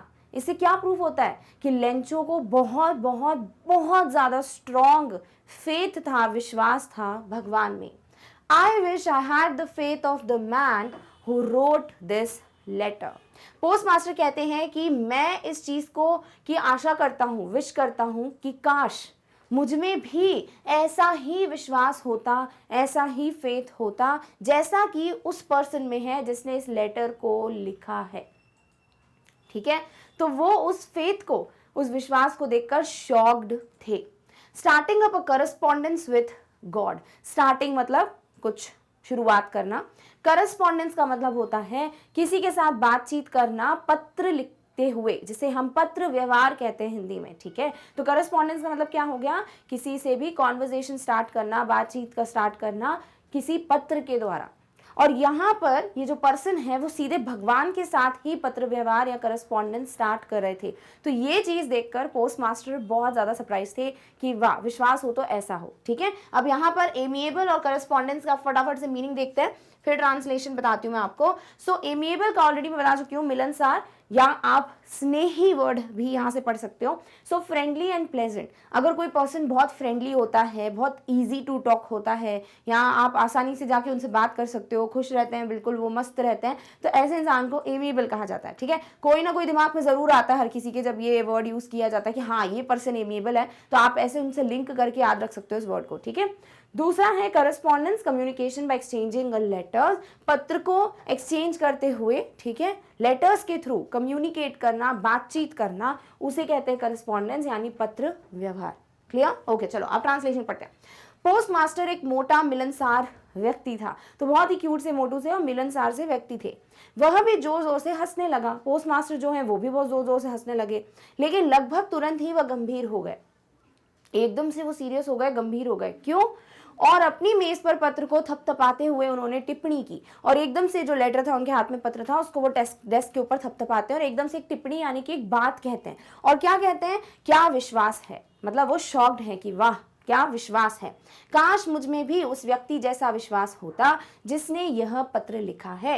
यह पत्र लिखा है जो परमेश्वर के साथ पत्र व्यवहार शुरू कर रहा है, ठीक है। तो वो शॉक्ड थे कि वाह, ऐसा विश्वास होना चाहिए, काश मुझ में भी इस पर्सन की तरह, जिसका हमको पता है कौन है वो, लेंचो, उनके जैसा विश्वास होता, जो भगवान से ही सीधे पत्र व्यवहार या कम्युनिकेशन स्टार्ट कर रहे हैं, वो भी लेटर्स के द्वारा। Clear, okay. So in order not to shake the writer's faith in God, तो इसलिए जब भी हम यूज करते हैं ना ये एक रीजन बताता है कि भाई इसीलिए ये काम किया, ठीक है।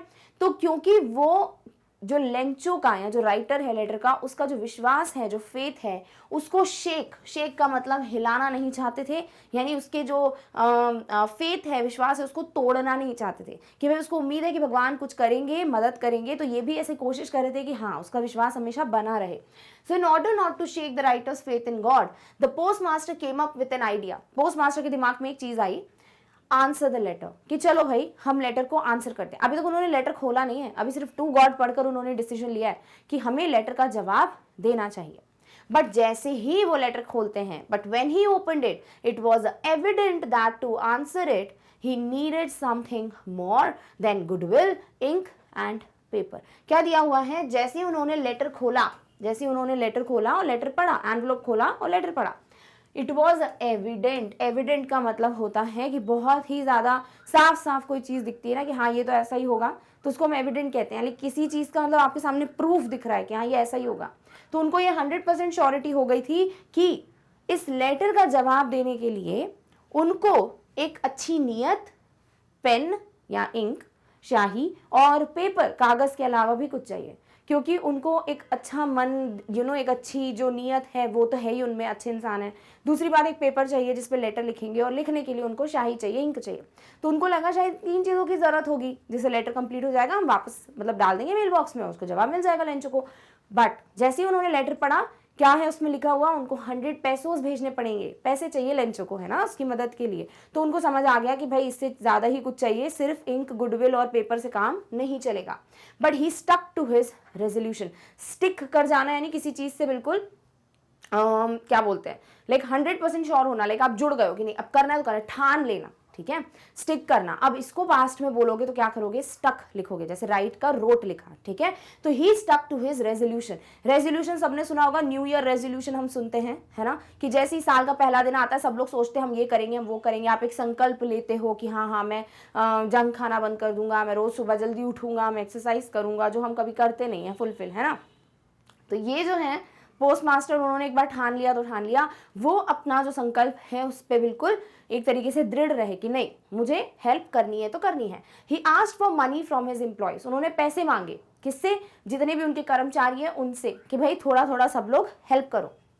He himself gave part of his salary, उनकी जो सैलरी है, जो भी उनकी इनकम है, उसमें से भी उन्होंने कुछ हिस्सा जो है उसमें कंट्रीब्यूट किया, ठीक है, उन्होंने खुद भी अपने पैसे दिए। And several friends of his were obliged to give something for an act of charity. और उन्होंने अपने कई दोस्तों से बोला कि भैया बहुत ज़्यादा हेल्प हो जाएगी, बहुत मदद वाली बात हो जाएगी अगर आप दान के नाम पे, for an act of charity, किसी की मदद के नाम पे कुछ पैसे दे दो। तो किस किस ने हेल्प किया पैसा देने में, पोस्ट मास्टर ने खुद अपनी सैलरी का कुछ हिस्सा दिया, जितने कर्मचारी थे, एम्प्लॉयज थे, उनसे भी पैसे इकट्ठे करवाए, ऑल्सो अपने दोस्तों को भी बोला कि थोड़े बहुत पैसे दे दो। और इस तरीके से वो पैसे इकट्ठे कर चुके हैं, कितने अभी हम पढ़ेंगे, और अब इससे वो हेल्प करने वाले हैं किसकी, लेंचो की। फटाफट से रेजोल्यूशन का मीनिंग पढ़ते हैं, फिर मैं हिंदी ट्रांसलेशन आपको बताऊंगी। So resolution means a firm decision to do और नॉट टू डू समथिंग। देखो रेजोल्यूशन या संकल्प किसी भी चीज का हो सकता है कि मैं ये करना स्टार्ट करूंगा या फिर अब मैं ये नहीं करूंगा। तो किसी चीज को करने या न करने के लिए जो आप बहुत ज्यादा दृढ़ निश्चय हो गए हो उसे रेजोल्यूशन कहते हैं, जैसे हिंदी में हम संकल्प के नाम से जानते हैं, ठीक है। सो संकल्प, रेजोल्यूशन, एक दृढ़ निश्चय होना, किसी चीज पर डिसीजन ले लेना। अब पढ़ते हैं इसका ट्रांसलेशन। अंततः लेखक के ईश्वर में विश्वास को न हिलाने के लिए डाकपाल के मन में विचार आया। तो जो पोस्ट मास्टर हैं या जो डाकपाल कहते हैं जिनको हिंदी में, ठीक है, तो उनके दिमाग में एक चीज़ आई कि भाई लेंचो का या जो भी राइटर है उसका जो एक विश्वास है उसे अटूट रखना है, उसको तोड़ना नहीं है। तो भाई चलो पत्र का उत्तर देते हैं। पत्र का उत्तर देने का, लेकिन जब उन्होंने पत्र खोला तो यह स्पष्ट था, एविडेंट मतलब स्पष्ट, ठीक है। मैं आपको समझा रही थी, एक और सही शब्द मिल गया हमको, एविडेंट मतलब बहुत सही, बहुत साफ साफ कोई चीज़ समझ आ रही है कि ऐसी ही होगी, कि इसका उत्तर देने के लिए उन्हें सद्भावना यानी कि गुडविल, स्याही यानी इंक और कागज यानी कि पेपर, इन तीनों से ज्यादा कुछ चाहिए, अलावा कुछ और चाहिए था। लेकिन वह अपने संकल्प पर अड़े रहे। पर ये नहीं था कि अब रहने दो, पैसे कौन देगा, बंद करो, लेटर डालो, क्या है ऐसे थोड़ी हम पैसे भेजेंगे, नहीं, बहुत अच्छे इंसान है ये, प्रूफ होता है। तो उन्होंने सोचा नहीं भैया आप सोच लिया तो सोच लिया, मैं तो आंसर करने वाला हूँ। उन्होंने अपने कर्मचारियों से पैसे मांगे, खुद अपने वेतन का या सैलरी का हिस्सा दिया और अपने अनेक मित्रों को भी पुण्य के नाम पर कुछ देने के लिए मजबूर किया। मजबूर नहीं कहना चाहिए, लेकिन उन्होंने उनसे बोला कि प्लीज ऐसा कर दो, ठीक है। सो उन्होंने भी अपनी सैलरी का पार्ट दिया, कर्मचारियों एम्प्लॉय से भी कंट्रीब्यूट कराया और अपने दोस्तों से भी बोला कि दान के नाम पे, पुण्य के नाम पे कुछ पैसे की हेल्प करो। अब इस तरीके से कुछ पैसे उन्होंने इकट्ठे किए। क्या वो पूरे 100 पेसोस हैं तो लेंचो की मदद हो जाएगी? नहीं तो कितने हैं, और जब लेंचो को वो पैसे मिलेंगे तो लेंचो का रिएक्शन क्या होगा, अब वो आगे की स्टोरी में पढ़ना है। Clear? Okay. Next, it was impossible for him to gather together the 100 pesos, यानी यहाँ पे पोस्ट मास्टर की बात हो रही है कि उन्होंने पैसे इकट्ठे तो किए बट इम्पॉसिबल था उनके लिए, बिल्कुल भी 100 pesos छोटा अमाउंट नहीं है, तो उनके लिए थोड़ा प्रॉब्लमैटिक था कि वो पूरे 100 pesos जमा कर पाए, तो नहीं कर पाए. So he was able to send the farmer only a little more than half कितना होगा 50 pesos. 50 pesos से थोड़ा सा ज़्यादा जो है वो भेज पाए किसको, फार्मर या लेंचो को. तो ये बात है कि भाई टोटल 100 pesos तो नहीं बट 50 pesos से ज़्यादा, जो कि छोटी बात नहीं है, राइट. वो जानते भी नहीं किसी को और वो हेल्प कर रहे हैं. He put the money in an envelope addressed to Lencho and with it a letter containing only a single word as a signature, God. उन्होंने क्या किया, एक एनवलोप लिया. एनवलोप पे क्या लिखेंगे, रिसीवर का एड्रेस, यानी जिसको लेटर जाने वाला है. किसके पास जाने वाला था लेटर, लेंचो के पास. तो लेंचो का एड्रेस मेंशन किया उन्होंने, एड्रेस टू लेंचो. और उसके बाद लेटर एक लिया एनवलोप में फिल रखने के लिए, और उस लेटर पे सिर्फ एक वर्ड लिखा, वो है गॉड, कि भाई भगवान ने ही भेजा है. अगर ये चाहते तो ये लिख सकते थे कि भाई मैंने दिया है, आप बुला सकते थे पोस्ट ऑफिस, उनसे बात कर सकते थे कि भाई मैंने हेल्प की है तुम्हारी. नहीं, बहुत अच्छे इंसान है, प्रूफ होता है. कैरेक्टर स्केच वगैरह अगर लिखने के लिए बोला जाएगा तो आप लिख सकते हैं. सो वही चीज़ है, 100 pesos तो नहीं बट 50 से ज़्यादा वो कर पाए इकट्ठे. और फिर उन्होंने एनवेलोप के ऊपर एड्रेस डाला लेंचो का, एक लेटर लिया, लेटर पे लिखा गॉड और वो फिल कर उनको दे दिया. Clear, okay. अब इसका हम ट्रांसलेशन देखते हैं. बड़ी आसान सा ही पैराग्राफ है ये. उनके लिए 100 पैसों, उनके लिए मतलब पोस्ट मास्टर के लिए 100 पैसों इकट्ठा करना संभव था, इम्पॉसिबल था कि वो 100 pesos कर पाए इकट्ठे. इसीलिए वह किसान को आधे से थोड़ा ही अधिक भेज सके. इसीलिए वो जो फार्मर है, किसान है, उसको आधे से थोड़ा अधिक यानी 50 से थोड़ा सा ज्यादा पैसे दे पाए. डाकपाल ने लेंचो को संबोधित एक लिफाफे में पैसा रखा और उसके साथ एक पत्र जिसमें हस्ताक्षर के रूप में केवल एक शब्द था, भगवान. तो उन्होंने एक एनवलोप लिया, लेंचो को एड्रेस किया, वो जो भी एनवलोप था, एक लेटर लिया, लिखा उस पर गॉड और उसको एनवलोप में डालकर दे दिया. तो पैसे, लेटर, एनवलोप, डन. ओके, चलो नेक्स्ट. द फॉलोइंग संडे, अब ये जो प्रीवियस संडे था तब वो लेटर डाल के गए थे, अब फॉलोइंग संडे वो गए. अब देखो इस पे भी क्वेश्चन हो सकता है कि भाई संडे ही क्यों, कई चीज़ें हो सकता है पोस्ट ऑफिस सिर्फ उस दिन संडे के दिन ही खुलता है. बिकॉज अगर ऐसा कुछ होता कि संडे के पहले भी पोस्ट ऑफिस में जाके पता कर सकते थे लेटर के बारे में, तो शायद लेंचो पहले भी जाते, राइट. या फिर हो सकता था कि उनके लिए टाउन में जाना संडे को ही पॉसिबल था. रीजंस कुछ भी हो सकते हैं, ठीक है. और इसीलिए वो नेक्स्ट संडे गए, क्या पता करने कि भाई उनके लिए लेटर का जवाब आया या नहीं. So the following Sunday, Lencho came a bit earlier than usual to ask if there was a letter for him. तो लेंचो जो है अगले संडे गए कहाँ पर भाई, वो लेटर पूछने की, भाई पोस्ट ऑफिस गए वो ये पता करने की लेटर आया कि नहीं. बट पोस्ट ऑफिस में जिस समय पे वो जाते उससे भी बहुत जल्दी चले गए थे. ऑब्वियसली उनको बहुत उत्सुकता भी थी और उनको जल्दी भी थी कि जल्दी से जल्दी पैसे मिले तो वो फिर फसल वगैरह उगा सके. अर्लियर दैन यूजुअल यानी नॉर्मली जो टाइम होता था उससे बहुत जल्दी. To ask if there was a letter for him, क्योंकि वो पता करना चाहते थे कि भाई उनके लिए लेटर है, मतलब कोई लेटर आया कि नहीं. It was the postman himself who handed the letter to him while the post master experiencing the contentment. चलो इतना बता देती हूँ, फिर आगे का बताऊंगी. सो पोस्टमैन जिसने वो लेटर देखा था और जो अपने बॉस के पास लेके गया था ना, उसी ने वो लेटर लेंचो को दिया. लाइक जो उनके बॉस ने या पोस्ट मास्टर ने लिख कर डाला था मेल बॉक्स में, पोस्टमैन ने दिया जो लेटर था लेंचो को. और पोस्ट मास्टर जो हैं जिन्होंने इतना कुछ अच्छा किया है, वो एक्सपीरियंस कर रहे थे, वो फील कर रहे थे क्या, contentment. What is contentment, satisfaction, संतुष्टि. ठीक है, तो हम संतुष्टि के लिए सेटिस्फैक्शन वर्ड हमेशा से यूज करते आए हैं. अब आप कंटेंटमेंट वर्ड भी यूज कर सकते हो, बहुत अच्छा वर्ड है. ठीक है, सो वो उस संतुष्टि को एक्सपीरियंस कर रहे थे जो कि who has performed a good deed looked on from his office. जब भी हम कुछ अच्छा करते हैं ना और आप बता नहीं रही हो कि मैंने किया ये काम, मैंने किया है, ऐसा नहीं, मतलब आपने कुछ अच्छा किया, किसी को पता भी नहीं चला, तो उसकी फीलिंग अलग ही होती है. लाइक आप बहुत अच्छा फील करते हो, आपको लगता है कि हाँ कुछ किया लाइफ में, है ना. तो वही फीलिंग जो है अभी पोस्ट मास्टर को हो रही है. और वो अपने ऑफिस में बैठकर देख रहे थे जब वो लेंचो को दे रहे हैं पोस्टमैन लेटर, कि भाई उसका क्या रिएक्शन होगा जब वो देखेगा कि अरे मुझे पैसे आ गए हैं एनवलप में. और ये एक्सपेक्ट यही कर रहे होंगे कि वो बहुत खुश हो जाएंगे कि अरे वाह फाइनली मेरी हेल्प हो गई. तो वही कंटेंटमेंट, वही संतुष्टि जो कि एक ऐसे इंसान को फील होनी चाहिए जिसने कुछ अच्छा किया है, वो फील कर रहे थे. ठीक है, चलो कंटेंटमेंट का मीनिंग देखते हैं, फिर इसका हिंदी ट्रांसलेशन डिस्कस करेंगे. सो कंटेंटमेंट मीन्स सैटिस्फैक्शन, जिसका मतलब हिंदी में होता है संतोष या संतुष्टि. Clear, alright. अगले रविवार लेंचो समय से थोड़ा पहले आया और पूछा कि क्या मेरे लिए या उनके लिए कोई पत्र है. यह स्वयं डाकिया था जिसने उसे पत्र सौंपा। तो खुद ही जो पोस्टमैन थे उन्होंने उनको पत्र दिया जब लेंचो ने पूछा कि भाई मेरे लिए कोई पत्र आया है कि नहीं। जबकि डाकपाल यानी कि पोस्ट मास्टर जो हैं ऐसे व्यक्ति की संतुष्टि को महसूस कर रहे थे, ऐसी संतुष्टि, ऐसे सेटिस्फैक्शन को महसूस कर रहे थे जिसने कोई भला कार्य किया है। अपने कार्यालय से लेंचो को देखा तो जैसे किसी ने कोई बहुत अच्छा काम किया हो, ऐसे ही कोई अच्छे काम करने की जो फीलिंग है वो फील करते हुए पोस्ट मास्टर सब कुछ ऑफिस से देख रहे थे कि भाई क्या लेंचो का रिएक्शन होगा। अब देखते हैं लेंचो का क्या रिएक्शन होने वाला है आफ्टर वो देखते हैं कि भाई उसमें पैसे आ गए हैं उनके लिए। Lencho showed not the slightest surprise on seeing the money, such was his confidence. Lencho को इतना सा भी पॉइंट, इतना बोल सकते हैं मामूली सा भी सरप्राइज नहीं हुआ था कि मुझे लेटर का जवाब आ गया है। अगर आप एक लेटर पोस्ट करते हो भगवान के नाम पे और आपको लेटर का जवाब आ जाए, आप शॉक्ड हो जाओगे, है ना। मतलब इतना तो हम एक्सपीरियंस इतना तो हम बोल सकते हैं, एक्सेप्ट कर सकते हैं कि थोड़ा बहुत तो यार शॉक टाइप का या रिएक्शन आना चाहिए सरप्राइज होने का। बट लेंचो का कोई ऐसा रिएक्शन नहीं था। उन्होंने थोड़ा सा भी स्लाइटेस्ट सरप्राइज भी नहीं दिखाया अपने चेहरे पे जब जैसे उन्होंने पैसे देखे। और ये इसलिए था क्योंकि उनको बहुत बहुत बहुत स्ट्रॉन्ग फेथ था, बहुत फर्म फेथ था, बहुत ज़्यादा ही कॉन्फिडेंस था भगवान पे कि वो तो मेरी मदद करेंगे ही, इसलिए वो शॉक्ड बिल्कुल नहीं थे। But he became angry, but वो गुस्से में आ गए। अब गुस्से में क्यों आए?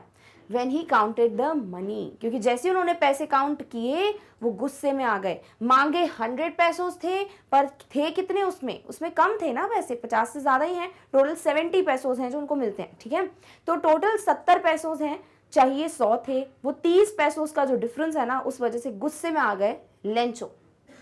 God could not have made a mistake, nor could he have denied Lencho what he had requested. अब गुस्से का कारण क्या था कि भगवान ने कम पैसे भेजे हैं? नहीं, लेंचो को 100% श्योरिटी थी कि भगवान थोड़ी गलती करेंगे। भाई 100 मांगा है तो 100 भेजेंगे, बल्कि उससे ज़्यादा भी भेज सकते हैं, बट कम नहीं भेजेंगे, है ना। तो डेफिनेटली मैंने जितना रिक्वेस्ट किया है, लेंचो ये सोच रहे थे कि मैंने जितने पैसों का रिक्वेस्ट डाला है लेटर में, वो भेजने में ना तो गलती हो सकती है भगवान से, ना ही भगवान उसको डिनाई कर सकते कि नहीं मैं नहीं दूंगा इतने पैसे, मैं सिर्फ 70 दूंगा।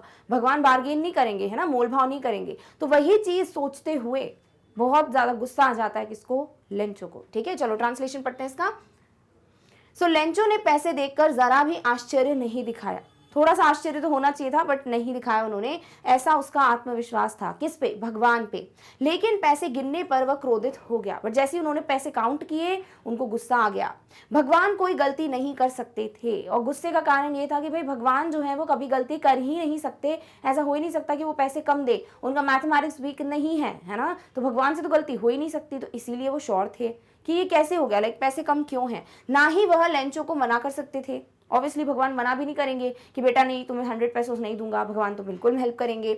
उन्होंने अनुरोध किया था, जितना अनुरोध किया था, रिक्वेस्ट किया था लेंचो ने, ना तो वो उसको मना कर सकते थे, ना ही वो गलती से कम पैसे भेज सकते थे। तो इसीलिए गुस्सा आ गया किसको? लेंचो को।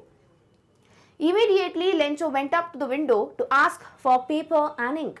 On the public writing table, he started to write with much wrinkling of his brow, caused by the effort he had to make to express his ideas. क्या दिया हुआ है यहाँ पे कि एकदम से immediately मतलब तुरंत उसी वक्त लेंचो कहाँ गए? विंडो पे गए। एक खिड़की, पोस्ट ऑफिस कभी गए हो अगर आप तो, या बैंक में भी अगर आप गए हो तो एक छोटा सा विंडो स्लिट बना होता है, वहाँ से आप फॉर्म वगैरह मांगते हो या आपको जो भी डिपॉजिट करना होता है वहाँ से आप बात करते हो, है ना, और बाकी पूरा कवर्ड होता है विंडो से।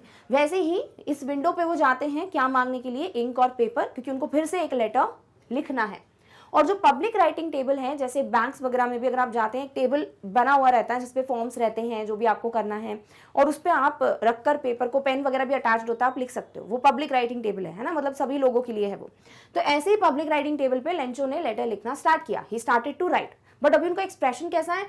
With much wrinkling of his brow. Eyebrows होती हैं, ठीक है, इसका ऐसे बिल्कुल जब हम बहुत ज़्यादा सोच समझ के लिखते हैं, हमको बहुत गुस्सा आता है तो हम बिल्कुल ऐसे नहीं हो जाते, बिल्कुल ऐसे, बिल्कुल हमारी आईब्रो में इधर रिंकल्स पड़ जाते हैं, राइट। तो वैसा टाइप का एक्सप्रेशन है किसके चेहरे पे अभी? लेंचो के, क्योंकि उनको बहुत मेहनत लग रही थी, मतलब वो बहुत ज़्यादा एफर्ट्स लगा रहे थे कि वो कैसे अपने आइडिया को एक्सप्रेस करें लेटर पे।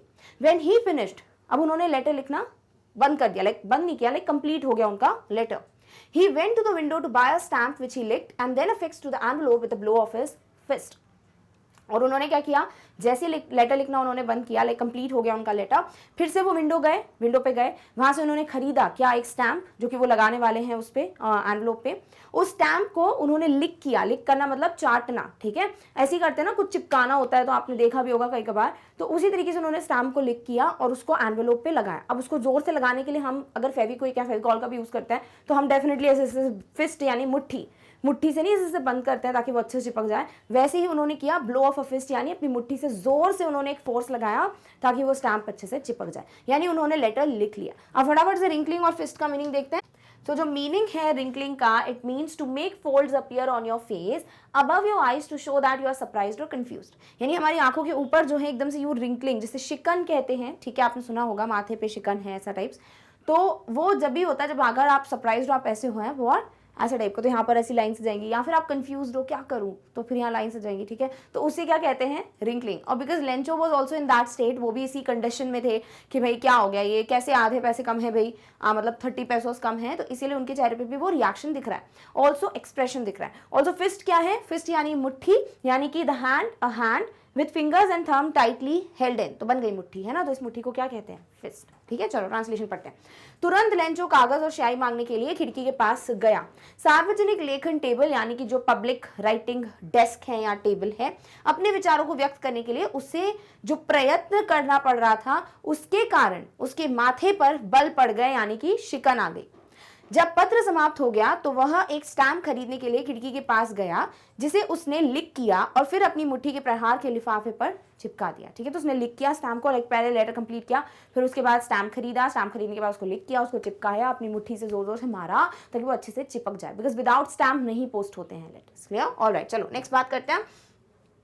The moment the letter fell into the mail box the post master went to open it. जैसे ही लेंचो ने लेटर डाला मेल बॉक्स में, पोस्ट मास्टर फटाफट से गए, क्योंकि उनको पता करना था कि ऐसा क्या है माइक, मतलब फिर से क्यों लेटर लिखा, या फिर लेटर में शायद वो थैंक यू बोलना चाह रहा होगा, लेकिन बहुत सारी अच्छी अच्छी चीजें ही चल रही होंगी पोस्ट मास्टर के दिमाग में। तो गए फटाफट से, उन्होंने लेटर खोला और उसमें क्या लिखा था, God of the money that I asked for only 70 pesos reached me. Send me the rest since I need it very much. But don't send it to me through the mail because the post office employees are a bunch of crooks. Lencho. तो Lencho ने क्या लिखा है letter में कि भगवान जी, जो पैसे मैंने मांगे थे यानी 100 पैसोस, उसमें से सिर्फ 70 पैसोस मेरे पास आए हैं, यानी 30 पैसोस कम हैं। मुझे बाकी के बचे हुए पैसे भी भेज दीजिए, यानी 30 पैसोस भी पोस्ट कर दीजिए, क्योंकि मुझे बहुत बहुत ज़रूरत है। पर यस, इस बार पैसे मेल के थ्रू मत भेजिएगा, क्योंकि पोस्ट ऑफिस के कुछ लोग जो हैं वो बंच ऑफ क्रूक्स हैं। क्रूक्स का मतलब होता है जो बहुत क्रिमिनल टाइप या डिसऑनेस्ट के टाइप जो लोग होते हैं ना, बेईमान लोग जो होते हैं, उनको क्रूक्स कहते हैं, ठीक है। सो यहाँ पर लेंचो ने ये लिखा कि भाई पोस्ट ऑफिस के कुछ कर्मचारी एम्प्लॉयज हैं जो बहुत ज़्यादा बेईमान हैं, इसीलिए यहाँ पे पैसे भेजने से अच्छा आप किसी और सोर्स से पैसे भेजिए।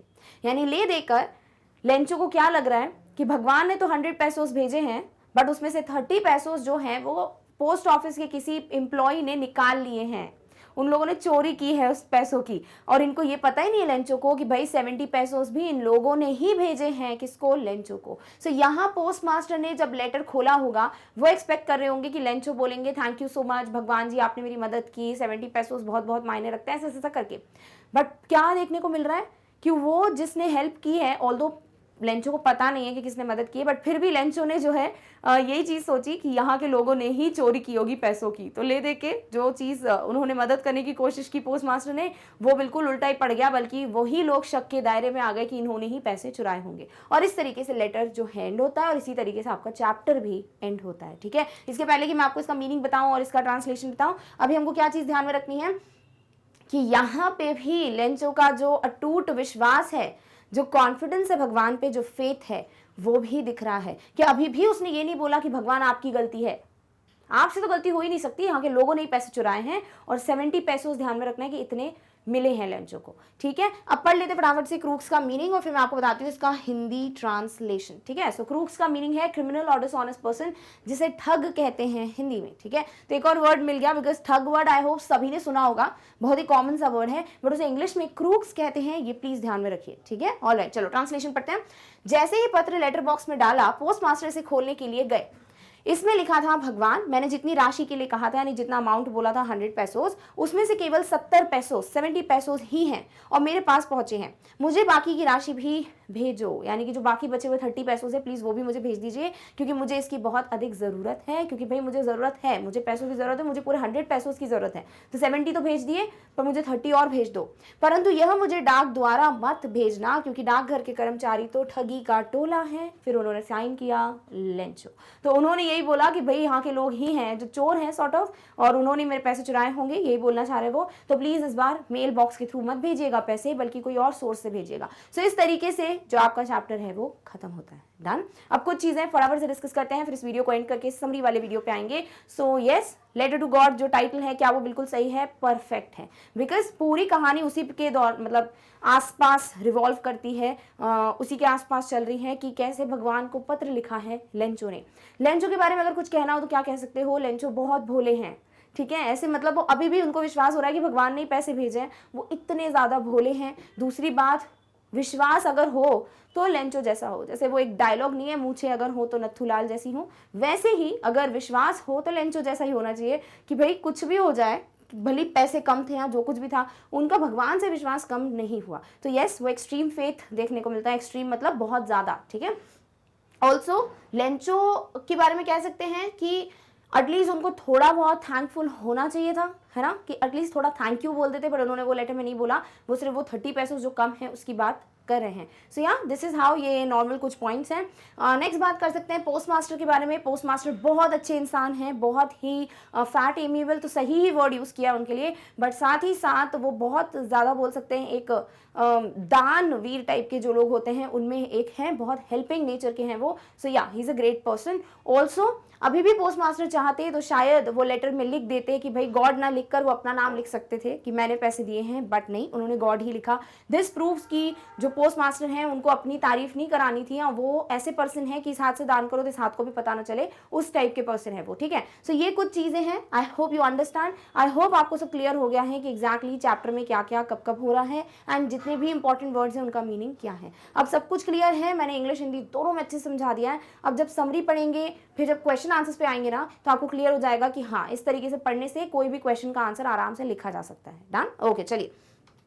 सो इस तरीके से हम आ चुके हैं इस चैप्टर के या डिस्कशन के या फिर इस वीडियो के अंत में। आई होप आपको हर एक चीज़ क्लियर हो गई है, आपको बहुत मज़ा आया इस स्टोरी को पढ़ के और बहुत चीज़ें सीखने को मिल रही हैं। समरी में तो बताऊंगी, अभी भी बता देती हूँ कि भाई फेथ हो अगर तो एक्सट्रीम फेथ होना चाहिए। ऐसा नहीं होना चाहिए कि आपका विश्वास कोई भी हिला कर चला जाए। ऑल्सो हमेशा मदद कर सकते हो तो करो, जितनी मदद कर सकते हो किसी की बिल्कुल करनी चाहिए। और ज़रूरी नहीं है आप मदद करें तो सबको बताएं कि मैंने किसी की मदद की है, नहीं, शांति से भी मदद की जा सकती है। ऑल्सो मदद करने के बाद ज़रूरी नहीं है कि आप इस चीज़ की उम्मीद रखें कि आपकी तारीफ़ होगी, आपको थैंक यू बोला जाएगा, बिकॉज़ यहाँ आप देख सकते हो कि इतनी सी भी जो बोल सकते हैं धन्यवाद की जो उम्मीद होगी पोस्ट मास्टर को, वो भी नहीं मिली। सो डेफिनेटली कुछ अच्छा करते हो तो उसके बाद नेकी कर दरिया में डाल, डोंट बी लाइक कि इसके बाद मुझे कुछ मिलना चाहिए, ठीक है। सो इस तरीके से चैप्टर खत्म होता है। आई होप आपको पूरा चैप्टर क्लियर हो गया है एंड इफ़ यू फील कि अगर आपके लिए वीडियो बेनिफिशियल था, इंपॉर्टेंट था, काम का था और आपको मज़ा आया पढ़ने में, देन प्लीज़ जाके वीडियो को एक बिग फैट थम्स अप दे दो, जाके लाइक कर दो वीडियो को। ऑल्सो वीडियो के बारे में और चैनल के बारे में जितने लोगों से शेयर कर सकते हो करो, ताकि सभी की मदद हो सके, सभी को ऐसे चैप्टर्स या बाकी सब्जेक्ट्स अच्छे से क्लियर हो। ऑल्सो अगर कोई अपडेट मिस नहीं करनी है तो जाके सब्सक्राइब कर दो to the channel. So with this do not forget to like, share and subscribe. And yes, हम आ चुके हैं इस वीडियो के अंत में, बट अगले वीडियो में जल्दी मिलेंगे विद द नेक्स्ट टॉपिक। तब तक अपना और सभी का ध्यान रखिए। Thank you so much for watching, bye.